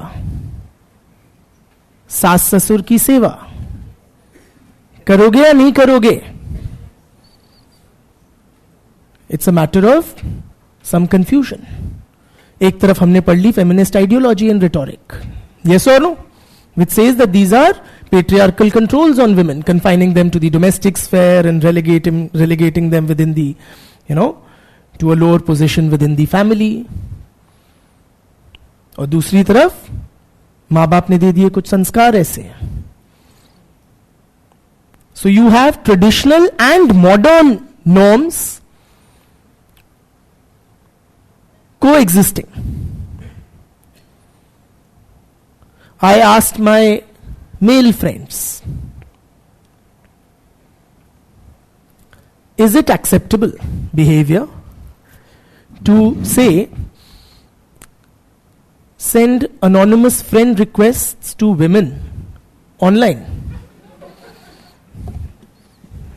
I want to have friendship with you. Is that acceptable or not? ऐसे technically तो नहीं ही है, पर किया तो सबने ही है. Is it acceptable to be an angel Priya for your friends? Not really acceptable, but then it is okay. Okay, दहेज लोगे या नहीं? Great clarity there. Huh? नहीं, I ask my male friends. Huh? दहेज लोगे या नहीं? Will you accept dowry or not? अब सर यार ये भी कोई बुलवाओगे आप हमसे? हाँ? अब भैया ऐसे तो it is illegal and against modern notions of gender equality and everything. But हमने भी तो अपनी बहन की शादी में तो दिया ही था. हाँ? So how do you balance that? On various aspects, friends. As a bureaucrat, tell me, if you get, क्या बोलते हैं, you will be in a position of power, right? Say to award sarkari public contracts. And you have as one of the applicants for a contract, your real sibling. Okay? And he's like not really able to, establish himself in business, etc. Will you or will you not favour him. आपका भाई है, mummy कह रही है अपने भाई को settle होने में हेल्प करो. It is your bounden duty. करोगे या नहीं? Within the legal purview होता तो बात ही क्या थी. The point is, you have conflicting norms. Familial norms tell you what? That you should go an extra mile and provide for, secure the future of your close kin. And the constitutional norms tell you what? That you must execute all, or take decisions affecting public lives using some universal yardstick, irrespective of fear or favor. Yes or no? As some of you are suggesting, you will not favor. घर वाले क्या कहेंगे? तेरा IAS बनने का फायदा क्या हुआ? हाँ? Point is, friends, when a society is rapidly changing, there is confusion abound on a lot of areas. There are no clear guidelines from the society as how the individual members are expected to conduct themselves. ठीक, उस situation को बोलते हैं क्या? अनोमी. ठीक, तो लिखो, heading दे दीजिए anomie. The term anomie literally means normlessness. The term anomy literally means normlessness. Full stop. According to Durkheim,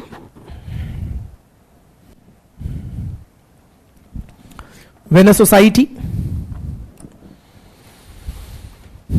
changes from traditional to a modern society,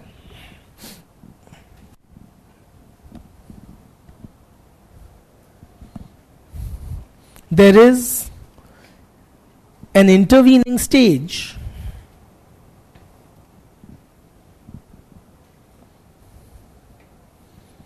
of anomy. Full stop. During the stage of anomy,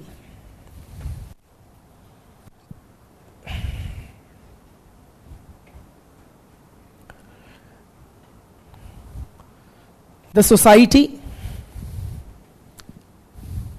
is unable to offer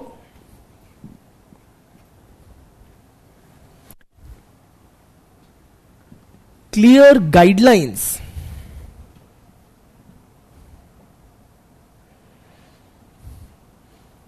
to its members.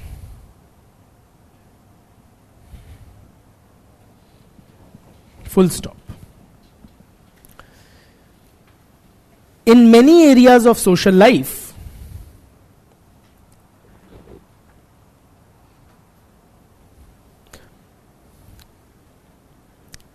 there may be an absence of any governing norms or guidelines.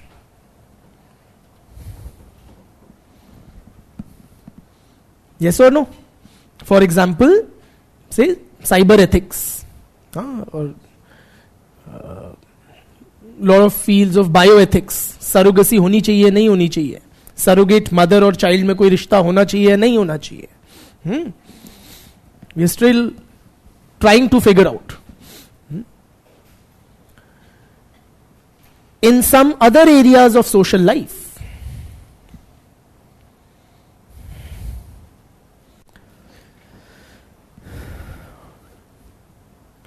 there may be conflicting norms. There may be conflicting norms. Full stop. This creates a general atmosphere.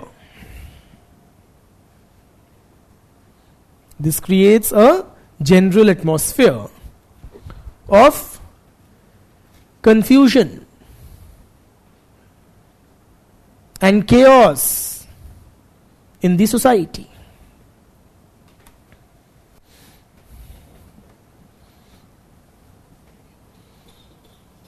Next para. Anomy occurs during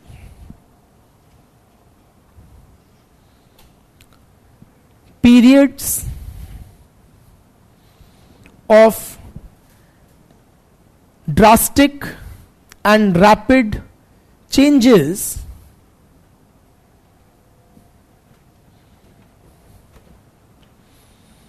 in the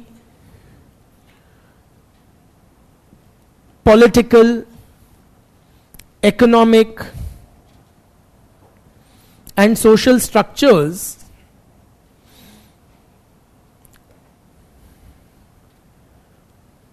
prevalent in the society. Full stop.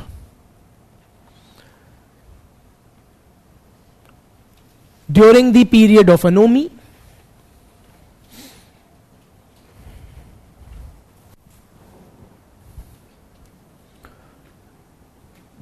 traditional norms may have been destroyed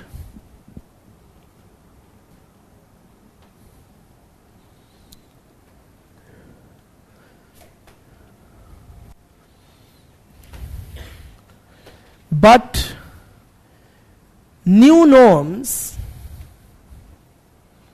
have not yet emerged.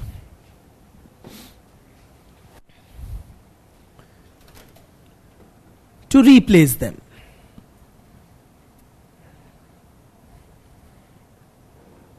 Full stop. The old scale has been upset. The old scale has been upset, but a new one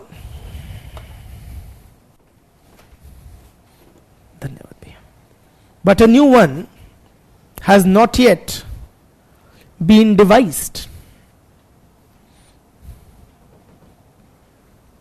You understand scale? Scale means tarazu, right? Or this thing.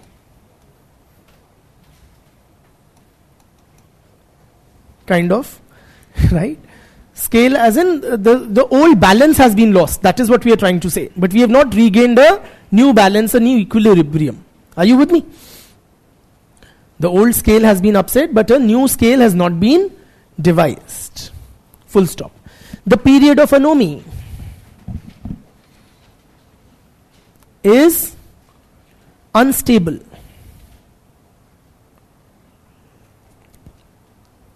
Chaotic. And rife with conflict. The period of anomy is unstable, chaotic, and rife with conflict. Rife with matlab beset with conflict. Conflict से ग्रस्त है.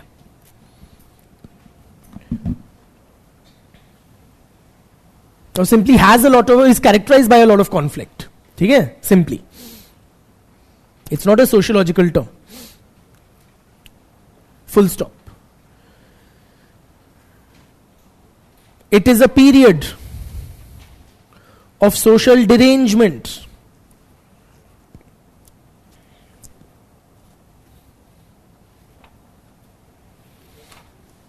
Derangement. बावलापन. Okay जैसे mental derangement होता है, to lose it, to lose your mental balance is what we call mental derangement. ठीक है, that the so and so is mentally deranged, right, meaning they have lost their mental balance. So it is a period of social derangement, सामाजिक बावलापन. Full stop. the social norms that provide stability and certainty have been weakened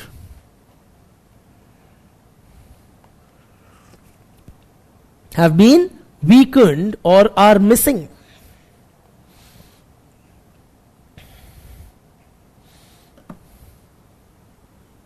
Next para.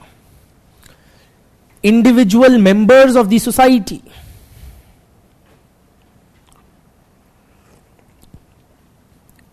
are consumed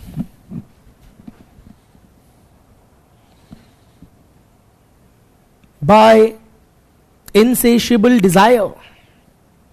Individual members of the society are consumed by insatiable desire. Insatiable means that which cannot be satisfied or quenched. ऐसी प्यास जो बुझ ना सके.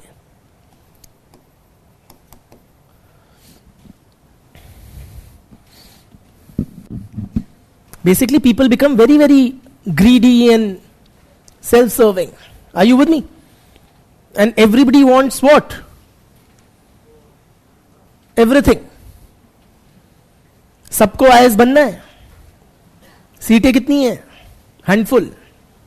Are you with me? सबको मुकेश अंबानी बनना है. So people have, these unlimited desires. Are you with me? Know of any society where you see this?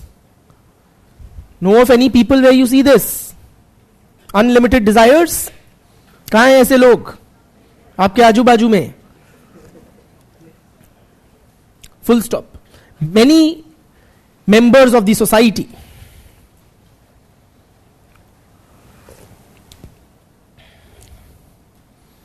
consider that their work is meaningless and not valued by the society. Their work is meaningless and not valued by the society. Yes or no? Engineer बन के मैंने क्या ही उखाड़ लिया, इसलिए अब मैं IAS बनूंगा, कुछ ना कुछ बिगर अचीव करूंगा. द पीरियड ऑफ अनोमी, लिखो ना, the period of अनोमी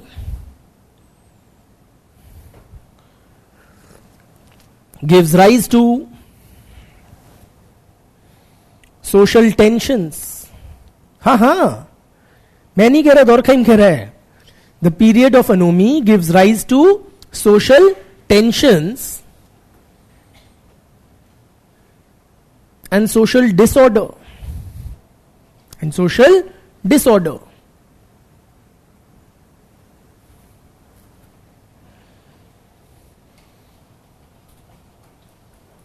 Full stop. There is a general atmosphere.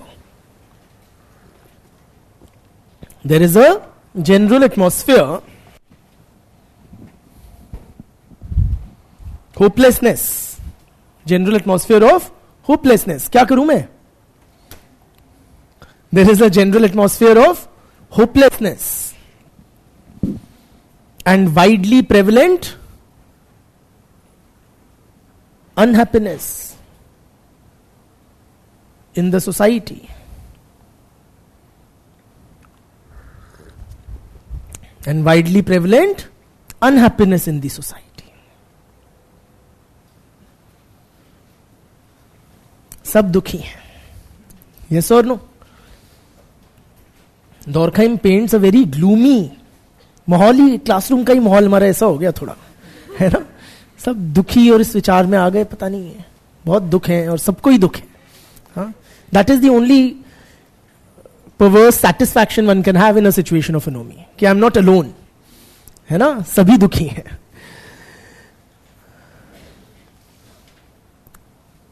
तो क्या करें हम? Should we become completely despondent, give up all hope and commit suicide? Huh? Is that the only option before us, members of the society, in a situation of anomie? The answer is no. Criticise नहीं. Durkheim कहते हैं the situation of anomie is transient. It won't exist forever. लिखवा दूंगा, समझ तो लो. जब इतनी हताशनेस तुमने अब्सॉर्ब की है, अब थोड़ी सी उम्मीद अब्सॉर्ब कर लो. The situation of anomie is not going to last forever. It is a temporary phase. अर्थात it too shall pass. In other words, अच्छे दिन आने वाले हैं. ठीक है, कब आएंगे? Very valid question. When the traditional society is completely replaced by the modern society. तब क्या होगा? जो ओल्ड या ट्रेडिशनल नॉर्म्स हैं, they will give way to the new modern norms. Then there will be no confusion. तो in modern society जब हम America हो जाएंगे, तब क्या सासू मां की सेवा करोगी? The answer is clearly no.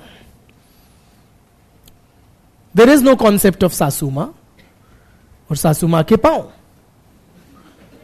Will you favor your kith and kin as a public servant? The answer is no, because the constitutional or public morality will prevail, which clearly lays down or tells you that you have to abide by a universal, or you have to apply a universal yardstick in the award of government contracts. The family also will not expect favors. Are you with me? Or you will not be torn between these two conflicting demands. ठीक है, तो जब modern society बन जाएगी तब अनोमी खत्म हो जाएगी, अकॉर्डिंग टू श्री डॉर्कहाइम. तो लिख लो, डॉर्कहाइम कहते हैं, according to Durkheim, the phase of anomie is transitional.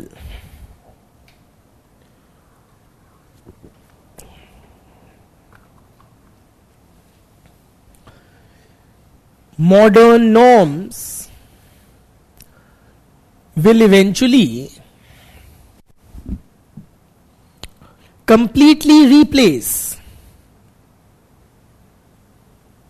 the traditional ones.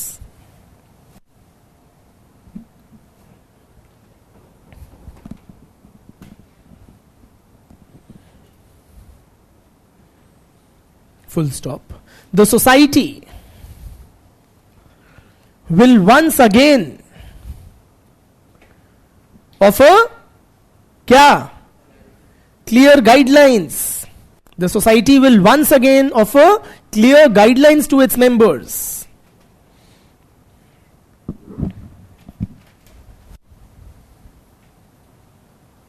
Full stop. Confusion and unhappiness will be a thing of the past.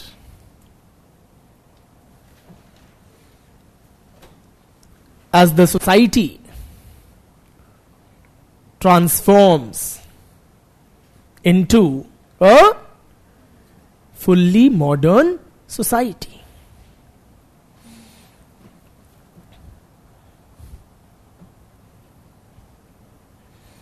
ठीक, this is his broad theory of division of labor in society, wherein we are for the day, by the way, so don't close down your notebooks just yet, but a very quick recap of what all we've covered. We've discussed what is the problem he began with, and he saw division of labor as not just an economic phenomena, but it fulfills a vital societal need, which is what? That it provides a basis of organic solidarity in modern society. It is division of labor which is holding together modern society. It is providing that adhesive, that glue, which holds together people in a highly individualized environment in modern industrial society because of heightened interdependence. But this transition from traditional to modern is not smooth. There is an intervening stage of unhappiness, chaos, instability, normlessness called anomy. But this phase of anomy is transitional. Okay? Durkheim, in his theory of division of labor in society, also talks about 3 abnormal forms of division of labor.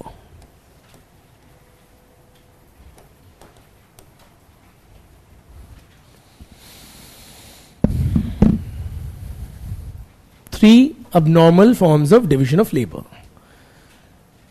Word 3 सुन के लोगों के तो बहुत ही हौसले पस्त हो गए. The first is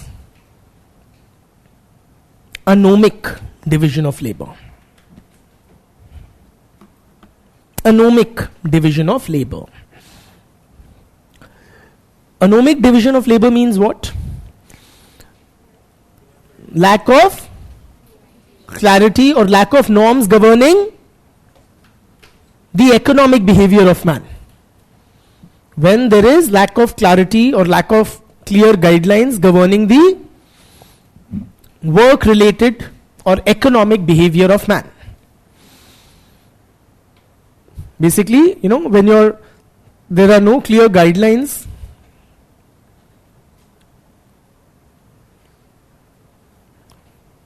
related to one's work. What this means, see, when Durkheim was writing, what was the context? It was in the aftermath of the French and industrial revolutions. During that time in France, in Europe in general and specifically in France, there was a lot of industrial conflict. There was a lot of industrial conflict. Industrial conflict matlab a kind of khichatan or a conflict between the industrial workers and the management. The workers in the factories and the factory management and ownership on the other hand. Why was there a lot of industrial conflict? Because the management, they wanted what? Higher and higher profits. They wanted to maximize their profits, for which they wanted to depress the wages of the workers. ठीक? The workers on the other hand wanted what? Higher and higher wages, fewer working hours, better work conditions, but natural to expect that from the working class.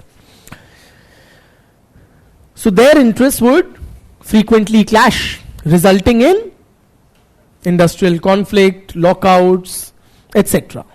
Loss of a lot of productive man hours, strikes, etc. ठीक? Now, how Durkheim analyzed this industrial conflict, which was a part of his, contemporary social landscape.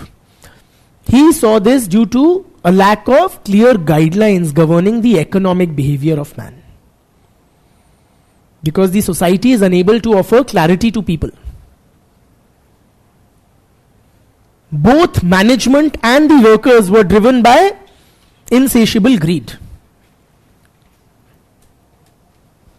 Because the society was not able to temper their expectations. Are you with me? The society was not able to tell them that this much is enough for you. That this is what is, a reasonable expectation of a worker from his work in terms of salary. Or to a businessman that this is for you a reasonable expectation of profit from your business. So because the society was not able to offer clear guidelines, and hence you had what he termed as anomic division.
Welcome back.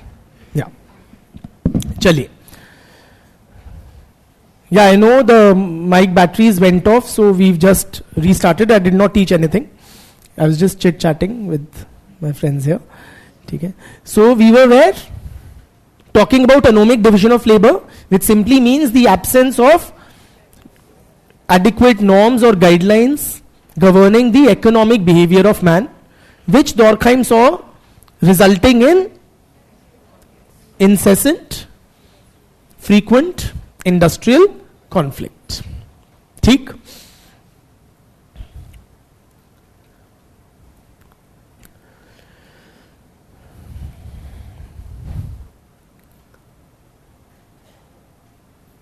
The second, may I? The second abnormal form of division of labor is what he calls forced division of labor. Forced. First is anomic. The second is forced division of labor.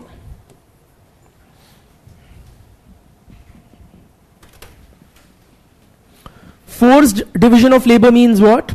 When a person, when an individual, लिख लो साथ में ही समझ लोगे या समझा दूंगा. When an individual is compelled into an occupational role which is not suited to his temperament, ability,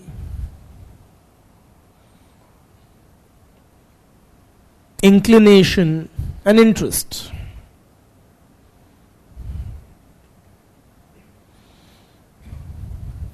ठीक? Now, why will a person be compelled to or forced to take up a job which he doesn't like? That's what it essentially means. For which he is not made or equipped or he doesn't like, he doesn't want to do. What might compel a person to take up an occupational role which doesn't suit his temperament and interest and liking? Betty? Monetary factors simply, or circumstances like poverty. So I may want to become a civil servant, but I am compelled to ply the rickshaw because my family situation requires that. Yes or no? I need to earn my living and I don't have the luxury or the money, the financial cushion which say you guys have. So I'll be compelled to work as a brick kiln worker or whatever, construction site worker or a rickshaw puller. Any other? Lack of employment opportunities. Being born in a particular caste or community. Yes or no? So all of these are examples of forced division of labor. ठीक? And the third is what Durkheim terms as inadequate organization of work. Inadequate organization. Inadequate organization. What do we understand by inadequate organization? When in a work environment, people are not clearly assigned their duties. Because of which people do not have a clarity as regards what is expected of them.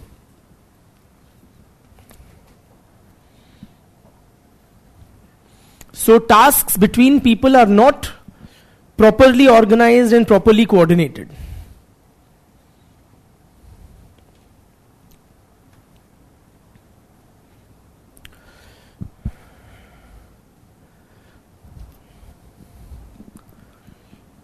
I repeat, when in an organization people don't have clarity regarding their roles or what is expected of them,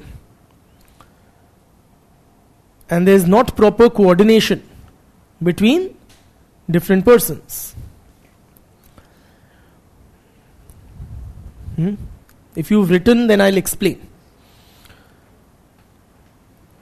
What this simply means, that or think of it this way, in many offices, particularly those of you who have worked, and otherwise also many offices, we see people who are just lying around or just sitting around doing seemingly nothing. उनको पता ही नहीं है उनकी expectations क्या है. वो है on the roles of the organization, but they don't have a clearly defined area of responsibility. Are you with me? Now, why is this an abnormal form of division of labor? Because in general, division of labor is expected to, what is it supposed to do for organizational efficiency? Improve it, increase it. Yes or no? But when you have such persons who do not have clarity regarding their role expectations, that leads to a decrease in organizational efficiency. So they consume the resources of the organization. Yes or no? They are paid salaries and whatever, but they are not being productive. So the overall organizational efficiency would tend to decrease. ठीक? Finally, friends, how do we deal with these abnormal forms of division of labor? Durkheim also proposed some solutions as follows.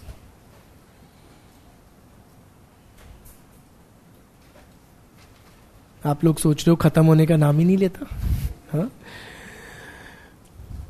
हो जाएगा जल्दी. संयम है ना, patience.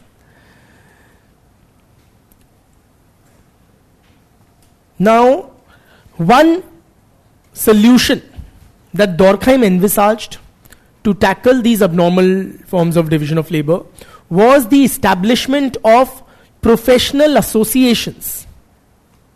Establishment of, likho, I will explain. Professional associations in different areas of work or different occupational categories.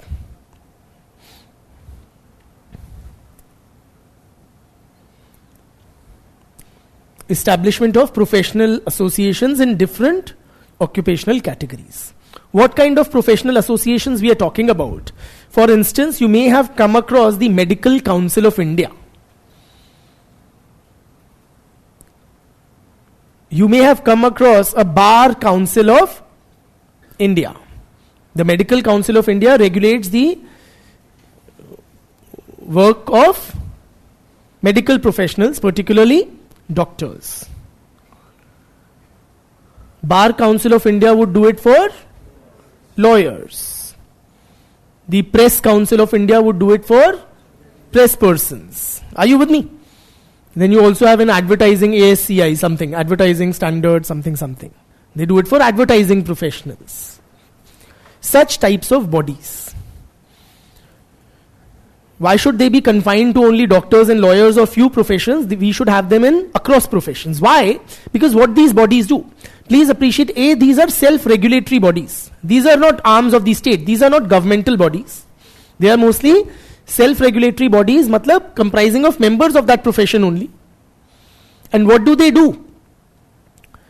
They regulate the behavior of their members at work. So they provide a code of conduct, by way of which what they end up doing is they inculcate a certain work ethic in their members. Are you with me? For example, the Medical Council of India, what would it ensure? That the doctors follow the Hippocratic Oath. That they, which is what? Hippocratic Oath. That I will not do anything to harm the life or health of the patient, then I will not be driven solely by monetary criteria, etc., etc. Are you with me?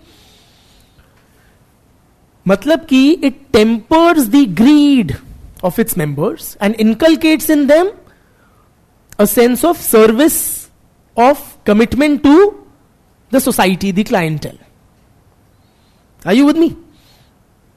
Likewise, the advertising council will say, I will not make any ads which make false claims, blah, blah, whatever. Huh?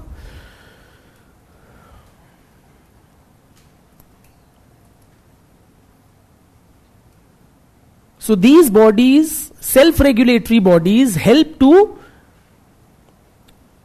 lay down a code of conduct for their members, help to regulate their behavior at work, temper their greed, inculcate in them a sense of commitment, a sense of duty to the society or the clientele. So why just doctors and lawyers and advertising professionals? We should have such bodies, say, for teachers, for mine workers, for accountants. Are you with me? For bureaucrats and so on and so forth. These bodies are not to be in the, or Durkheim did not see them in the nature of trade unions, mind you. Trade unions are more, trying to secure the interest of their members. These bodies expecting to regulate their economic behavior. Alright? Clear? So one is the establishment of professional associations in different occupational categories. Dockyard workers के लिए होनी चाहिए, mine workers के लिए होनी चाहिए, textile engineers के लिए होनी चाहिए, whatever professions are there. ठीक? Second, Durkheim had a lot of hope, a lot of promise he saw in the birth of the contract. Of the contract.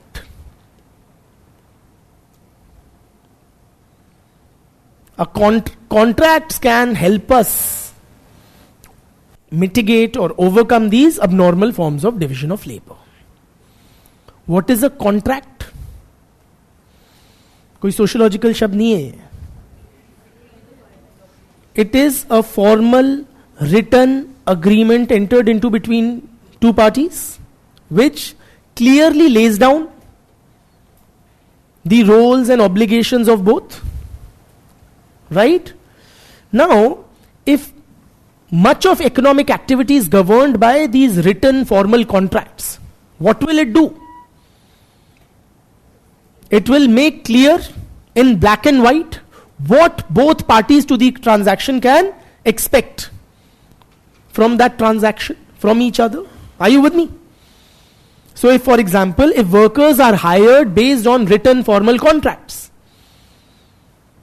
it will clearly specify that what the worker can expect. So that the worker will pay a monthly remuneration of 20,000 rupees, in lieu of which he will have to provide, say, 8 hours of work for 5 hours a week, 5 days a week, 8 hours per day kind of work. There will be half an hour lunch break. He will get so and so benefits, insurance, PF and whatever. Are you with me?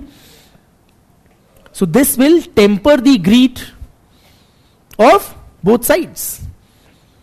It will clearly lay down in black and white what each can expect from that association. Yes or no? So rather than cribbing over it and fighting over it, they will be direct their energies towards economic production. ठीक है? So both will know. The management will know what we have committed to in that contract. Okay, I have to give him 20,000 bucks a month. And the worker will know, okay, this is what I'll get and this is how many hours I have to put in. ठीक है? Thirdly,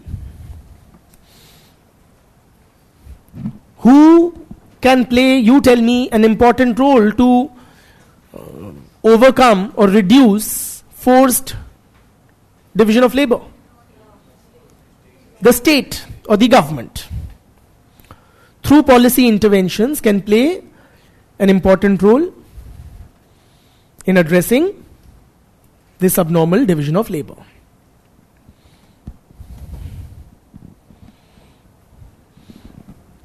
For example, how will the state ensure that nobody is compelled to take up an occupation as, a rickshaw puller, and he cannot strive for the civil services due to lack of funds, the state can provide scholarships or other enabling provisions like reservations, scholarships, free ships. Yes or no?